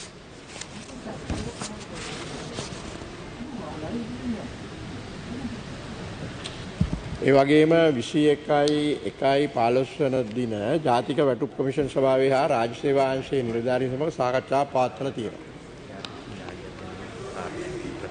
එම අවසාන තීරණය වන්නේ ජාතික වැටුප් කොමිෂන් සභාව විසින් ග්‍රාම නිලධාරී වැටුප්තල සම්බන්ධයෙන් නිරීක්ෂණ හා නිර්දේශ රාජ්‍ය සේවා කොමිෂන් සභාව වෙත හා අමාත්‍ය මණ්ඩලය වෙත දන්වා යවන බවට දන්වන ලද. පළවෙනි එකේ තුන්වෙනි එක ග්‍රාම නිලධාරීන් ගෙවනු ලබන දීමනා පිළිබඳව නැවත සමාලෝචනය සිදු කර ඇති අතර රාජ්‍ය අමාත්‍යාංශ මගින් නිරන්තරයෙන්ම ග්‍රාම නිලධාරීන් වෙනුවෙන් සාධාරණයක් ඉටු කිරීමට පියවරගෙන තිබෙනවා.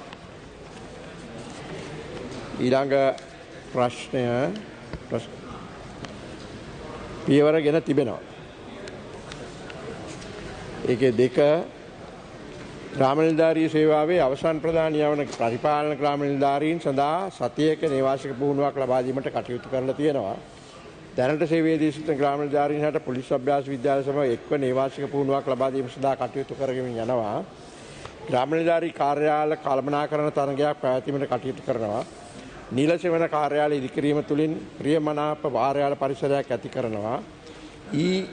ග්‍රාම නිලධාරී ව්‍යාපෘතිය මගින් සියලුම මහජන අවස්ථා ඩිජිටල් ක්‍රමවේදය ඔස්සේ කාර්යක්ෂම කිරීමට පියවරගෙන තිබෙනවා. අවසානයක අදාළ නොවේ. ගරු කතානායකතුමනි, ගම්මුලාදෑනි ක්‍රමය නිමා වෙලා ග්‍රාම සේවක තනතුර ඇති වෙලා ඉන්පසුව 1990 දශකයේ රණසිංහ ප්‍රේමදාස මහත්මයාගෙන් පස්සේ ග්‍රාම නිලධාරීමේ තනතුර ඇතිවීමෙන් පස්සේ අද ග්‍රාම නිලධාරීවරයාට තියෙන කටයුතු දවසින් දවස සංකීර්ණ වෙද්දී ඔබතුමා ඩිජිටල් ක්‍රමයට ග්‍රාම නිලධාරීවරයා සහ ග්‍රාම නිලධාරී කාර්යාල ගෙන යාම පිළිබඳව කතා කරා.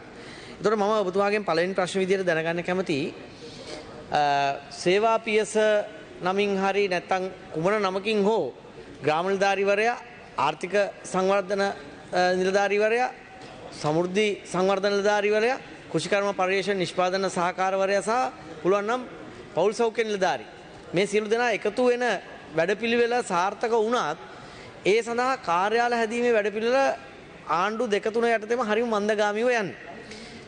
සහ ඒ හැදෙන කාර්යාලවල සමහර වෙලාවට පොදු පහසුකම් ග්‍රාම නිලධාරීවරයාට සහ මේ අයට යන්න වැසිකිලි පහසුකම් උත් සමහර ඒවායි තියෙනවා සමහර ඒවායි නැහැ. මම සියසින් දැකලා. සහ මේ එක තැනකට මේ අය එකතු කරන ක්‍රමවේදය සහ මේ ග්‍රාම නිලධාරීවරුන්ට දෛනික කටයුතු වලට පහසුකම් සැපීම. දැන් ඩිජිටල් කරන්නට යනවා නම් ලැප්ටොප් දුරකථනයක් ලබා දීමෙන් එහා ගිහිල්ලා ඒ සුහුරුභාවයත් ලබා දෙන්න ඕනේ. මේ සඳහා මොකක්ද අමාත්‍යාංශයට තියෙන දැක්ම සහ වැඩපිළිවෙල? දැනට කරගෙන යනවා ග්‍රාම සේවක වසම් 14022ම එකපාරට මේක කරන්න ශක්තියක් නැහැ. මූල්‍යමය. නමුත් දැනට ඔබතුමා කිව්වා වගේ ආණ්ඩු කිහිපයක් මේක කරගෙන ඇවිල්ලා තියෙනවා. අපි ඊට වඩා වේගයෙන් මේ කටයුතු ඉෂ්ට කරන්න කටයුතු කරගෙන යනවා. අපි හැමතිස්සෙම බලන්නේ තෘප්තිමත් සේවයක් සියලුම සේවකයන්ට ලබා දී සතුටින් ඉන්න එක පවුලක් රටේ නිර්මාණය කරන්න. ඒ පරමාර්ථ ඉෂ්ට කරගන්න ඔබේ සහයෝගය අවශ්‍යයි. ගරු කතානායකතුමනි, මගේ දෙවෙනි අතුරු ප්‍රශ්නය දැන් මේ කොරෝනා ව්‍යසනය හමුවේ ග්‍රාම නිලධාරීවරුන් රට පුරා තමුන්ට ඇතිවන අවදානමත් නොතකා විශාල කැපකිරීමක් කරනවා. සමහර වෙලාවට ඒ අය මේ ඡන්දලයිස්තු ඡන්දනාමලේඛන ප්‍රතිශෝධනය සඳහා පවා යන්නේ කොරෝනා කාලේ යම්කිසි අවදානමක් දරාගෙන. ඔබතුමා දන්නවා ග්‍රාම නිලධාරීවරුන් බඳවගන්නේ යම්කිසි විශාල ප්‍රමාණයක පුරප්පාඩු සංඛ්‍යාවක් ඇති වුණාට පසුව. මේ නිසා ඇති වෙලා තියෙන තත්ත්වය තමයි එක ග්‍රාම නිලධාරීවරයෙකුට වසම් කීපයක වැඩ බලන්නට සිද්ධ වීම තුල යම් දීමනාවක් එයාට ලැබුණත් උපස්තම්භනයක් වශයෙන් ඔවුන්ට තියෙන සංකීර්ණභාවය සහ කාර්යක්ෂමතාවය වැඩ බලන සංඛ්‍යාව වැඩිවීම නිසා ගැටලුවක් වෙලා තියෙනවා. ඇයි අමාත්‍යාංශයට අලුතෙන් හිතන්න බැරි එමෙතුමා පුරප්පාඩු ඇති වුණාම පුරප්පාඩු සංඛ්‍යාවට බඳව ගන්න දවස වෙනකොටම තව පුරප්පාඩු සංඛ්‍යාවක් ඇති වෙලා ඒ ටික හිස්.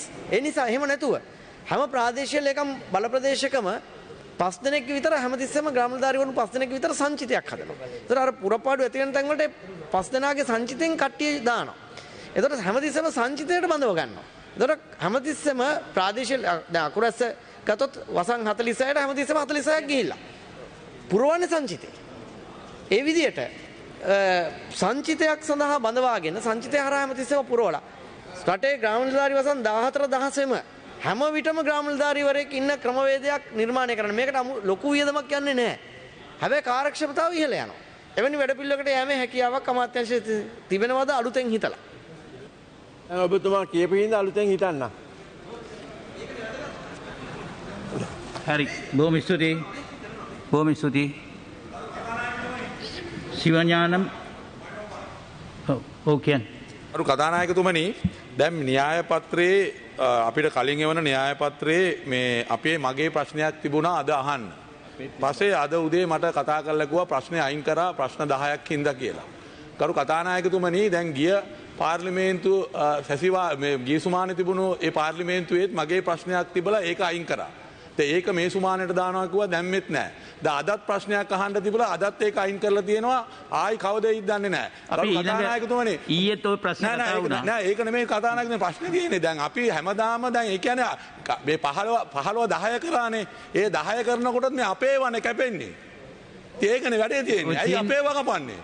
අපි දන්නේ නැහැ මේක මොකද්ද මේක කොහොමද තෝරගන්නේ කියලා. දැන් ඒ කියන්නේ දැන් මෙතන හරි අසාධාරණයක් වෙනවා කතානායකතුමනි. දැන් ඒ කියන්නේ අපි දාන ප්‍රශ්නේ කැපෙනවා. දැන් එහෙම හරි අසාධාරණයක් කතානායක දිගටම දැන් අපේ ප්‍රශ්නේ එළියට යන්නේ. ඇයි අපේ ප්‍රශ්නේ එළියට යන්නේ නැහනේ. එළියට යන්නේ නැහැ. එළියට යන්නේ කියලා කියන්නේ දැන් න්‍යාය අද න්‍යාය පත්‍රේ නැහනේ. අද න්‍යාය පත්‍රේ නැහැ මගේ ප්‍රශ්නේ. දැන් ගිය සුමානේත් ඕක වුණා. දිගටම අපේ ප්‍රශ්න එළියට යනවා. හරි. කතානායකතුමනි අද ප්‍රශ්න වලින් ප්‍රශ්න 6ක්ම විපක්ෂයේ ප්‍රශ්න. ප්‍රශ්න 6ක්ම විපක්ෂයේව තියෙන්නේ. ඔව්. එහෙම කැපිල්ලක් ඉතින් මේ නෑ ඔබතුමාගේ පෞද්ගලික කැපෙන්න පුළුවන්. නමුත් ප්‍රශ්න 6ක්ම විපක්ෂයේ අයගේ.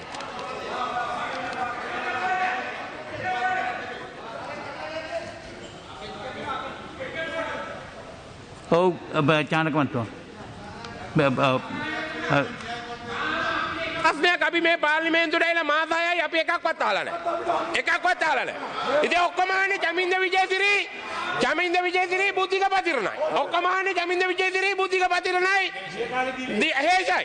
ගිය කාලේ දීපුවා.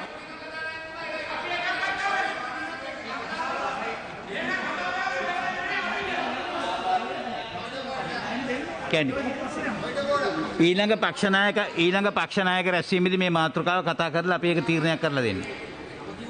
ඔව්. පළවෙනි 10. ඔව්. න්‍යාය පුස්තකයේ තියෙන පළවෙනි 10. එහෙම තමයි තෝරලා තියෙන්නේ.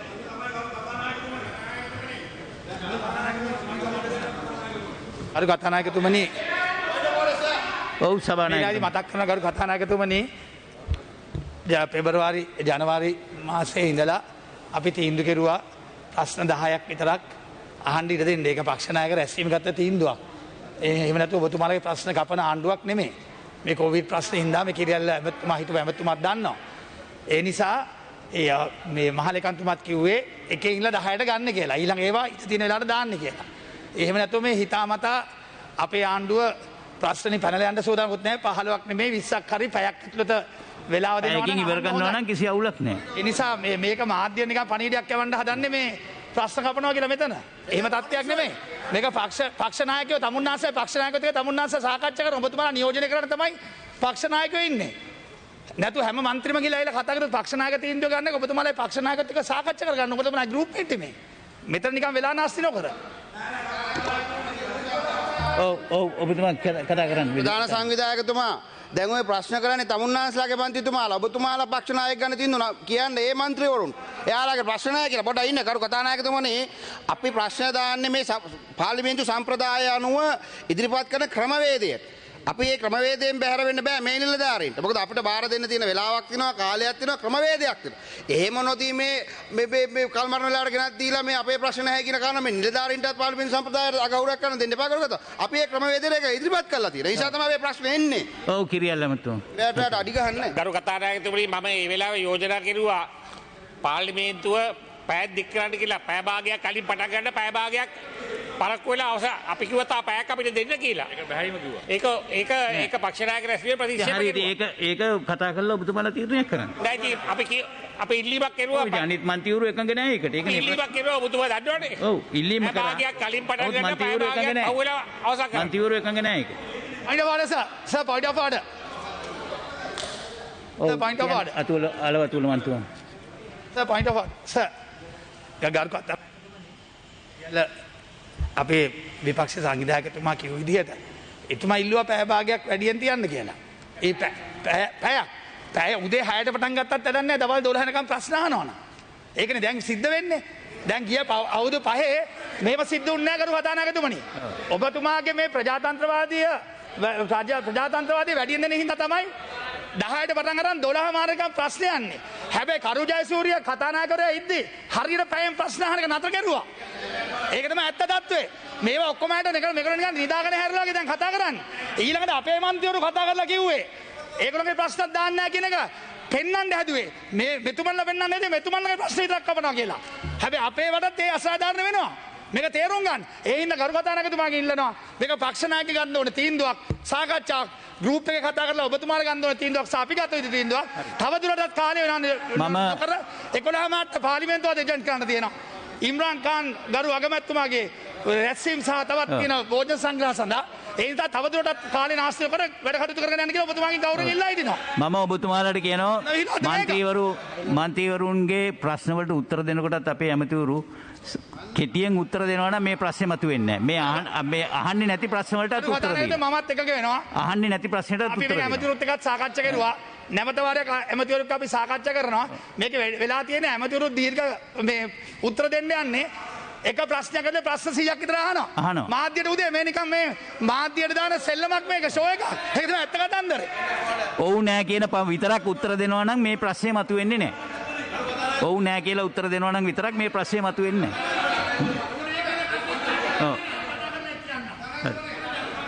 හරි එතන ඉවර කරමු. ඊළඟට අපි කතා කරලා ඉවර කරමු. ඔව් අලවතුල මන්තුමා. කරු කතානායකතුමනි ඇත්තටම මෙතන ගැටලුවක් තියෙනවා. මොකද ප්‍රශ්න 15න් 5ක් අයින් කරාම ඒක ඊළඟ දවසට එන්නේ නැතුව දැන් ගිහින් තියෙන දවසවත් දන්නේ නැහැ മന്ത്രിතුමල්ලා. අන්න ඒ ප්‍රශ්න විසඳලා දෙන්න. ඒක තමයි අපි ඊළඟ ඒක ඇත්තටම වැරද්දක් වෙලා තියෙනවා. මොකද ලැයිස්තුවේ තිබුණු ප්‍රශ්න දැන් දින ගානකට මාස ගණනාවකට එහාට ගිහිල්ලා. ඔබතුමාලා ඒ ප්‍රශ්නේ ඊළඟ පක්ෂ නායක රැස්වීමේදී අපි කතා කරලා තීරණයක් කරලා දෙමු. හොඳයි බොහොම ස්තුතියි. ප්‍රශ්න අංක 6. ඔව් මොකද්ද විතානගේ මන්ත්‍රී? අපි මේ ප්‍රශ්න ලබා දුන්නේ මේ පාර්ලිමේන්තුව පටන් ගන්න පළවෙනි දිනේ. ප්‍රශ්න 400ක් ලබා දීලා තියෙනවා මමත් චමින්ද විජේසිංහ මන්තුමත්. මේකේ හරි. මොකද? නෑ මෙහෙම මේ පාර්ලිමේන්තුව අපි නිහඬ කරන්න එපා කරු කතානායකතුමනි. මේ මෙතුමා සභානායක කියලා මෙතුමාට ඕන විදිහට කතා කරන්න බෑ. අපි කියන්නේ මේ ප්‍රශ්න අහන එක මන්ත්‍රීවරුන්ගේ අයිතියක්. ප්‍රශ්න 15 තියෙනක 10ට අඩු කරා අවස්ථා තුනක්. හරි. අදාළ තමන්ගේ පක්ෂ නායකයෙක් ශ්‍රීතරන් මන්ත්‍රීතුමා පැමිණ නැහැ. ශානකියන් රාසමාණික්ක මන්ත්‍රීතුමා අහනවා කතානායකතුමා. සෞඛ්‍ය මන්ත්‍රීතුමාගේ අති දෙක කාලයක් ඉල්ලා සිටින ගරු කතානායකතුමා. ඔව් හේරත් මන්ත්‍රීතුමා. ඔව් කතානායකතුමනි දැන් මේ ප්‍රශ්න ගැන කතා කරනවා පසුගිය පාර්ලිමේන්තුවේදී අපිට විපක්ෂයේ ඉන්නකොට අපිට කතා කරන්න දුන්නේ ප්‍රශ්න දෙක ඉතාමත් කෙටියෙන් අහලා අවසන් කරන්න ඕනේ. ඒක භාගය ආයේ ප්‍රශ්න ඇතුලේ තව ප්‍රශ්න අහන්න දුන්නේ නැහැ. ඊළඟට අමාත්‍යවරු එදා විනාඩි 15ක් විතර තමන්ගේ අමාත්‍යාංශය ගැන ප්‍රශ්නයක් ඇහුවාම කතා කරේ එදා. ඒක නිසා ඔබතුමාගෙන් අපි ඉල්ලීමක් කරනවා මේකෙදී මේ ප්‍රශ්න සමහරක් අයට මන් දන්නේ කොහොමද එන්නේ කියලා පසුගිය පාර්ලිමේන්තුවේත් එහෙමයි. හැමදාම ප්‍රශ්නයක් ඇති වෙනවා. නමුත් අර කීපයක් ප්‍රශ්න දාන අයට හැමදාම පස්සර ගිහිල්ලා ඒ වගේ ගැටලුවක් ඇත්තරම තියෙනවා. ඒක නිසා අපි ඉල්ලීමක් කරනවා විශේෂයෙන්ම අමාත්‍යවරුන්ගෙනුත් කෙටියෙන් උත්තර දෙන්න කියලාත් ඒ වගේම විපක්ෂයේ එහෙම නැත්නම් අහන ප්‍රශ්න අහන മന്ത്രിවරයාටත් ඉතාම කෙටියෙන් ඔබතුමා අවසන් කරන්න කියලා වෙල ඉල්ලීම් කරන්න. මේක දිගට ඇදගෙන යනවා වැඩි. ඒක නොකරන එකනේ ප්‍රශ්නේ. ඔව් ඒක තමයි. ඔව්. සෞඛ්‍ය මන්ත්‍රී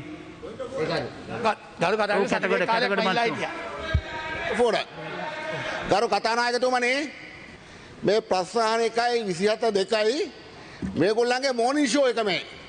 ඒ හින්දා ඔය ලයිව් දෙක නවත්තන්න. ඒතකොට මේක ඉවරයි. ඔය ලයිව් දෙක නවත්තන්න. සජීවී විකාශය නවත්තන්න උදේ වරුව. ඒතකොට මේ වැඩේ ඉවරයි. මේ බොරුව කරන්නේ ජනතාව වෙනුවෙන් නෙමෙයි. ඒ මෝනින් ෂෝ එක මේ. උදේට. හරි බොහොම ස්තුතියි. ප්‍රශ්නාංක 8 චන්දිම විරක්කොඩි මන්තුමා නලින් බණ්ඩාර මන්ත්‍රීතුමා මානවා. ඔව් කියන්න.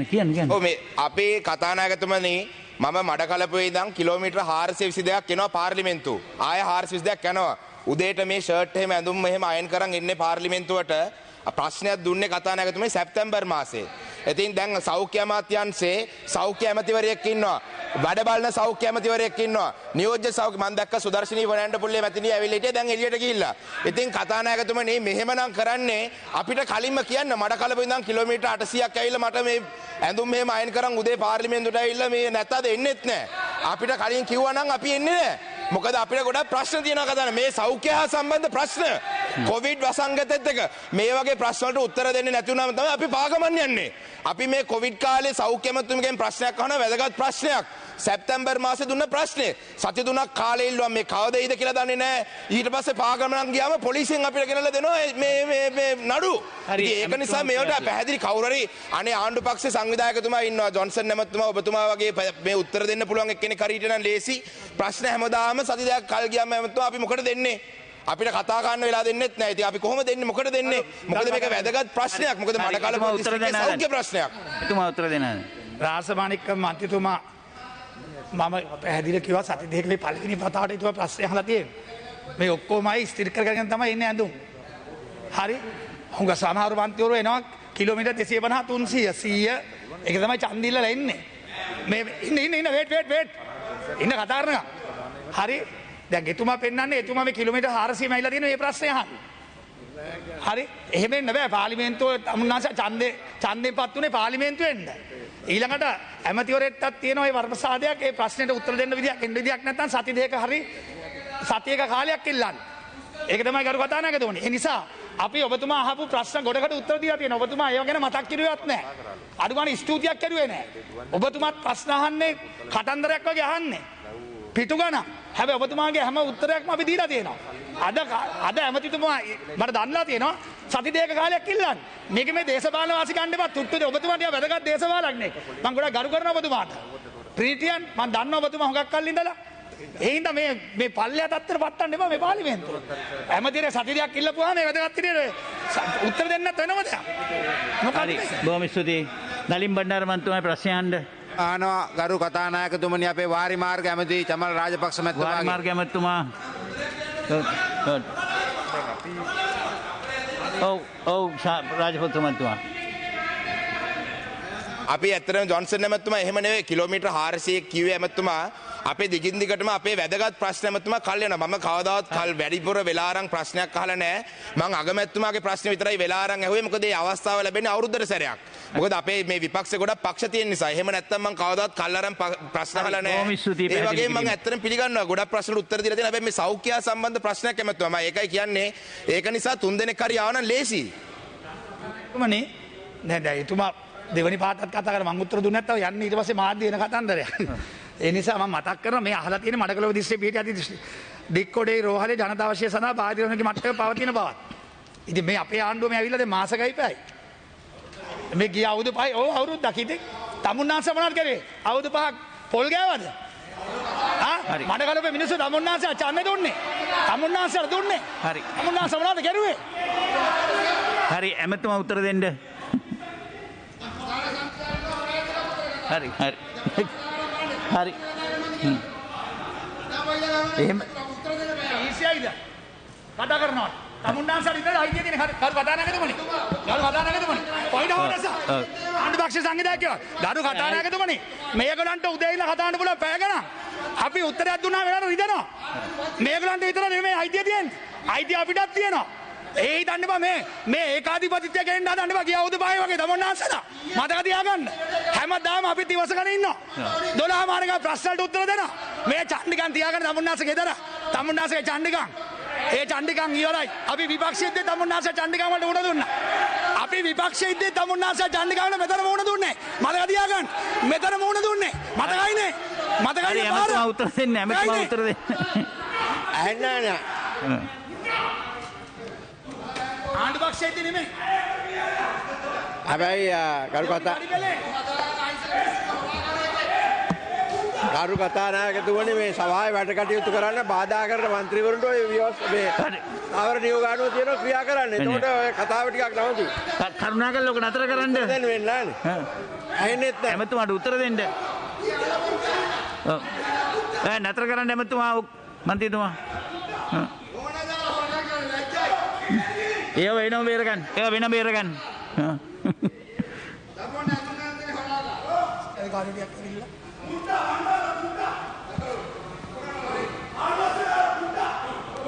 හරි ඕක නතර කරන්න මන්ත්‍රීතුමා මේ ගරු ඇමතුමාට උත්තරේ දෙන්න.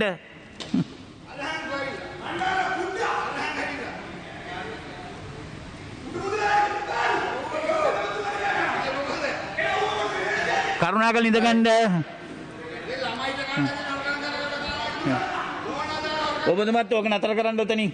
දැන් මේ කතා කෑ ගහන മന്ത്രിවරු ටික එළියට යවුවා නම් කිසි කරදරයක් නැහැ මේ සභාවේ වැඩ කරගෙන යන්න පුළුවන්. ඉතින් අපි නලින් ගරු නලින් මන්තුමා බොහොම සමාදානව මේක මේ අහන්න බලාපොරොත්තු වෙන ප්‍රශ්නේ පිළිතුරු ලබා ගන්න.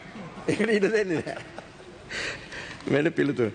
ප්‍රශ්න ආ1 ඉදිකිරීමට යෝජිත පහළ මල්වතුවේ ජලාශය ව්‍යාපෘති සඳහා ඇස්තමේන්තුගත මුළු මුදල මිලියන 23000ක් පමණ වන අතර මෙම සංවර්ධන ව්‍යාපෘතිය පිළිබඳව අවසන් වලට ගන්නා ලද අමාත්‍ය මණ්ඩල තීරණය වී ඇත්තේ ව්‍යාපෘතිය සඳහා අවශ්‍ය අරමුදල් සුදුසු විදේශ ආධාර ප්‍රභවයක් වෙතින් සලසා ගැනීම පිණිස කටයුතු කළ යුතු බවත් එතෙක් ව්‍යාපෘතියේ මූලික කටයුතු සඳහා අවශ්‍ය වියදම් රජයේ ඒකාබද්ධ අරමුදල් වලින් දරන ලෙසයි.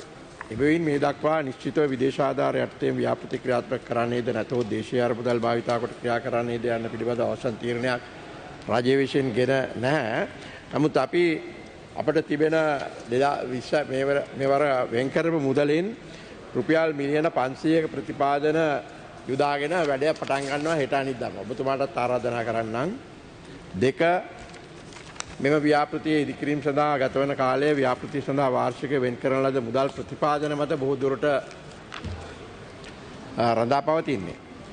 3 මෙම ව්‍යාපෘතියේ ප්‍රතිලාභ ලෙස මන්නාරම් දිස්ත්‍රික්කයේ යෝධ වැව හා අකිත මොරුප්පු වැව යටතේ ඇති දැනට පවතින කුඹුරු අක්කර 30680කට යල මහා දෙකන්නය සඳහාම වාර් ජලය ලබා දෙන්න පුළුවන්. ජලාශයට ආසන්නව නව වගා ඉඩම් අක්කර 2000කට යල මහා දෙකන්නේම වාර් ජලය ලබා දීමටත් පුළුවන්. අනුරාධපුර හා වවුනියා දිස්ත්‍රික්කවල ප්‍රදේශ ගණනාවකට පිරිසිදු පානීය ජලය නොමැති වීම නිසා හඳුනා නොගත් වකුගඩු රෝග ශීඝ්‍රයෙන් ව්‍යාප්ත වන අතර එම පවුල් 50000කට පානීය හා ගෘහස්ත ජල අවස්ථාව සපුරා ගැනීමේ ජල මූලාශ්‍රය ලෙස යෝජිත ජලාශය සැලසුම් කර ඇති අතර ඒ සඳහා ඝන මීටර මිලියන 12ක ජලධාරිතාවයක් වාර්ෂිකව ලබා දීමටත් වාර්ෂිකව ගිගාවොට් පැය 4.68ක ජල විදුලියක් නිපදවීම සඳහාත් ජලාශයෙන් පහළ ප්‍රදේශයේ වවුනියාව මන්නාරම දිස්ත්‍රික්කවල මල් වතු ඔය නිසා ඇතිවන ජල ගැලීම් පාලනය කිරීමත් අපේක්ෂා කරනවා. අවසාන ප්‍රශ්නයේ පිළිතුර අදාළ නොවේ. ගරු ඇමතුනේ බොහොම ස්තුතියි ඔබතුමාට. ප්‍රශ්නේ අතුරු ප්‍රශ්නේ අහන්න කලින් ගරු අපේ කතානායකතුනේ අපේ චමල් රාජපක්ෂ මැතිතුමාත් හිටපු කතානායකවරයෙක් අපිට මේ ප්‍රශ්න ගැන ගොඩක් වයිලිය මෙතන ගියා ප්‍රශ්න ගොඩක්. මම හිතන්නේ එතුමත් එක්ක පොඩ්ඩක් ඔබතුමාත් සාකච්ඡා කරොත් කොහොමද මේ කාලය කළමනාකරණය කරන්න කියන ප්‍රශ්නෙට විසඳුමක් හොයාගන්න පුළුවන් වෙයි. ඇමතිවරු වගේම ප්‍රශ්න අහන අයත් සියලු දෙනා හරි ඔබතුමා ප්‍රශ්න අහන්න ඒක මම කරගන්න. ඔබතුමා කරගන්නේ නැහැ නේ ඒකයි මේ ප්‍රශ්න. ගරු ඇමතිතුමනි දැන් ඔබතුමා පැහැදිලි කරා මේකට ඔබතුමා කියන විදිහට මේකට අරමුදල් නැහැ කියන එක මට තේරුණා. කියන්නේ රජයේ අරමුදල් භාවිතා කරලා කරන්න යනවා කියන එක. නමුත් අපේ රජයේ කාලේ මට මතක විදිහට ADB අරමුදල් මිලියන 138ක් මේකට අනුමත වෙලා තිබුණා. ඒ වගේම ඔබතුමා කිව්වා මිලියන 500ක් හරි මිලියන 500ක් යොදාගෙන මේකේ මූලික වැඩ ආරම්භ කරලා තිබුණා. එතකොට මම ඔබතුමාගෙන් අහන පළවෙනි අතුරු ප්‍රශ්නය තමයි මේ ආසියානු සංවර්ධන බැංකුව අනුමත වෙලා තිබුණේ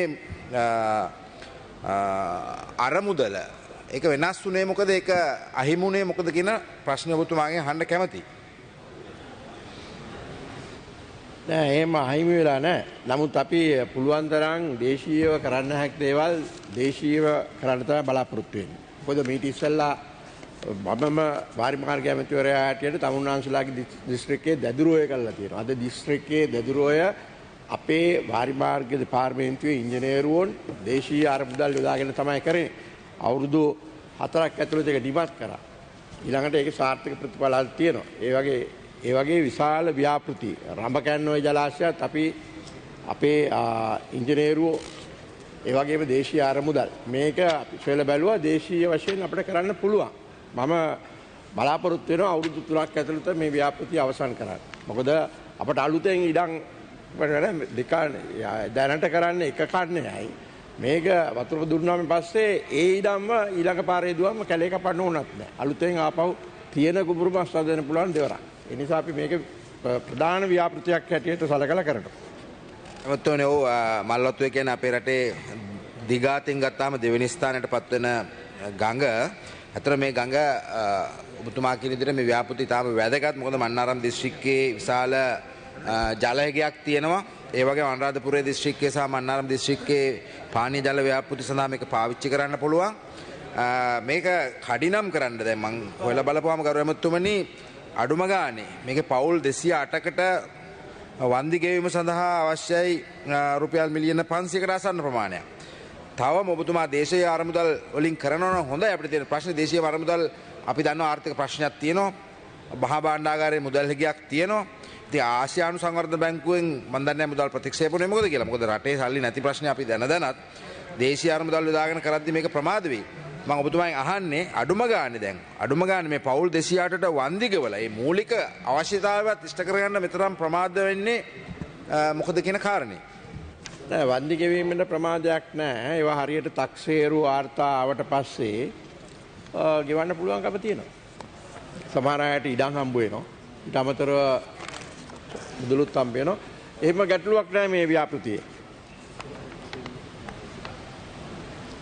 දැන් තමුන්නාසලාගේ පැත්තට අපි වයම් බලත් වැඩ පටන් ගත්තා. ඉස්සෙල්ලා. බෝතැන්න ජලාශයේ වතුර ගෙනියන බෝතැන්න කරෙත් 70 ඉඳන් 77 කාලේ. ඒ පොඩි යලක්.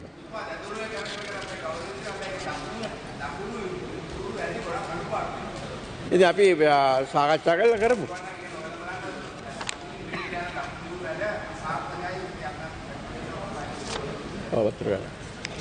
අපි ඔබතුමා උපදේශකාරක සභාවේ ඉතුරුවා නැත්නම් අපි අමතාශයේ නිලධාරීන් සමග සාකච්ඡා කළා ඉටි කරව ගන්න.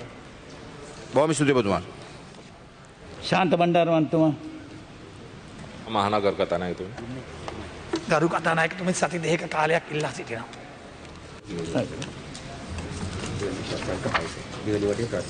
දෙවෙනි වටේ ප්‍රශ්නාංක 6. ශ්‍රීධරන් මන්ත්‍රීතුමා. ගරු කතානායකතුමනි සති දෙකක කාලයක් ඉල්ලා සිටිනවා. ප්‍රශ්නාංක 8. චන්දිම විරක්කොඩි මන්ත්‍රීතුමා.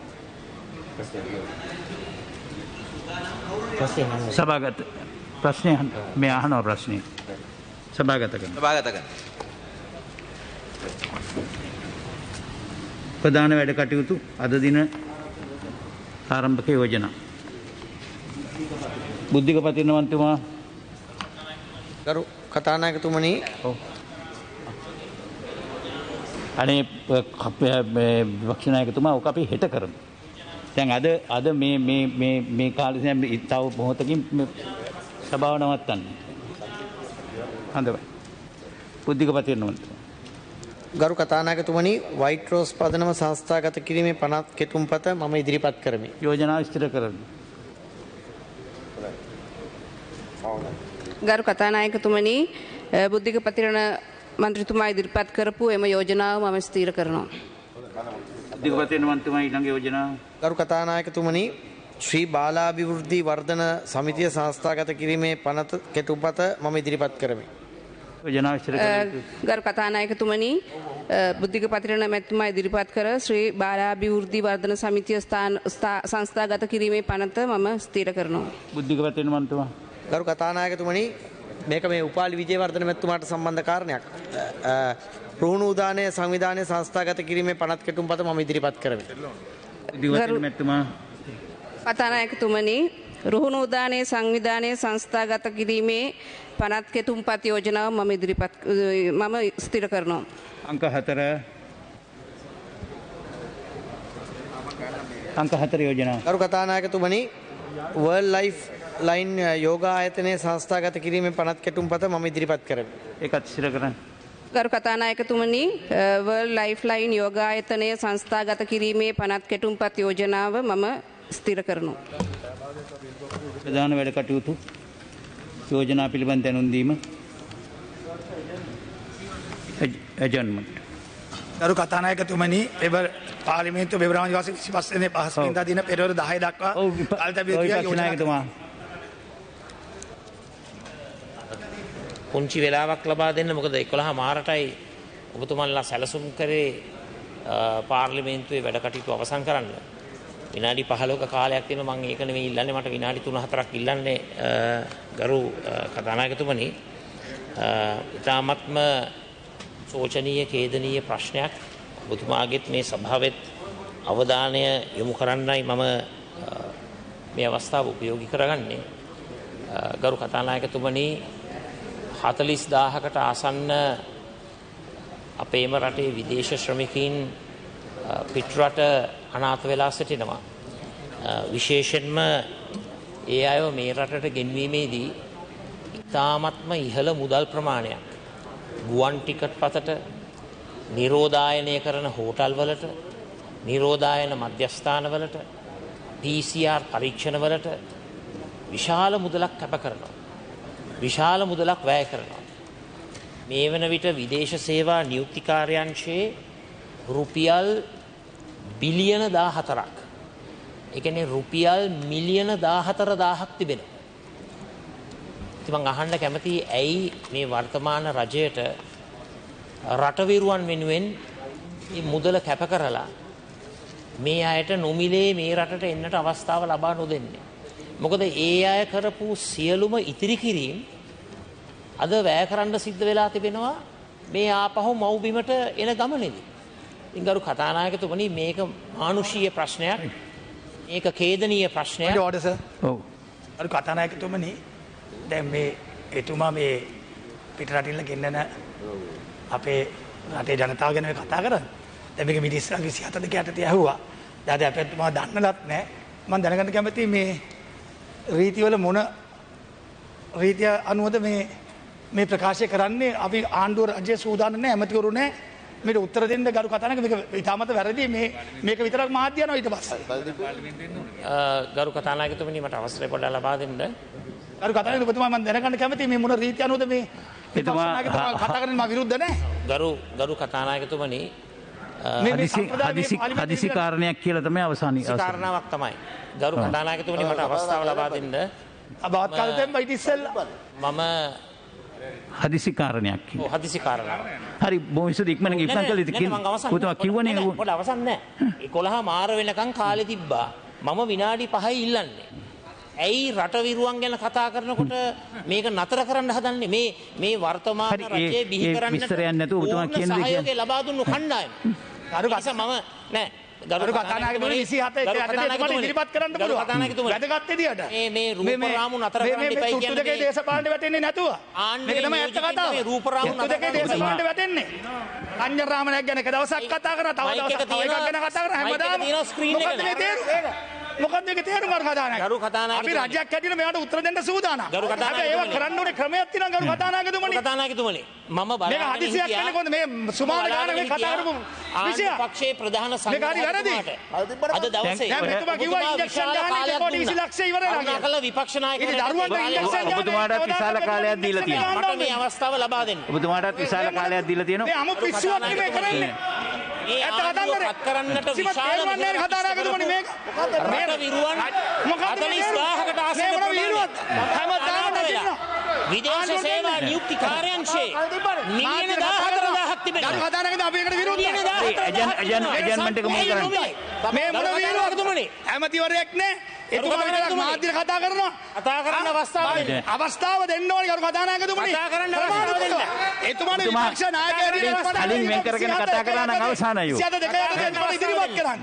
එතුමා මේ වෙලාවේ ඉදිරිපත් කරන්න නැතුව කතානායකතුමනි තේරුමක් නැහැ. විපක්ෂයේ ප්‍රධාන සංවිධායකතුමා කතා කරනකොට මම බාධා කරේ නැහැ. මම බාධා කරන්නේ නැහැ. වැරදි බාධා කරන්නේ. වැරදි සම්ප්‍රදාය. ඔබතුමා බාධා කරන්නේ සම්ප්‍රදාය. මම අහන්නේ රටවිරුව ගැන. ඔබතුමා එජන්මන්ට් එක මූ කරන්නේ නැහැ. ඒ වගේ පිස්සු ගලින් නැතුව. ගරු කතානායකතුමනි පාර්ලිමේන්තුව පෙබරවාරි මාසේ 25 වෙනි බ්‍රහස්පතින්දා දින පෙරවරු 10 දක්වා කල්තබිය යුතුයි යෝජනා කරමි. සභාව හෙට දිනේ පෙරවරු 10 දක්වා කල් තබනු ලැබේ. බොහොම ස්තුතියි.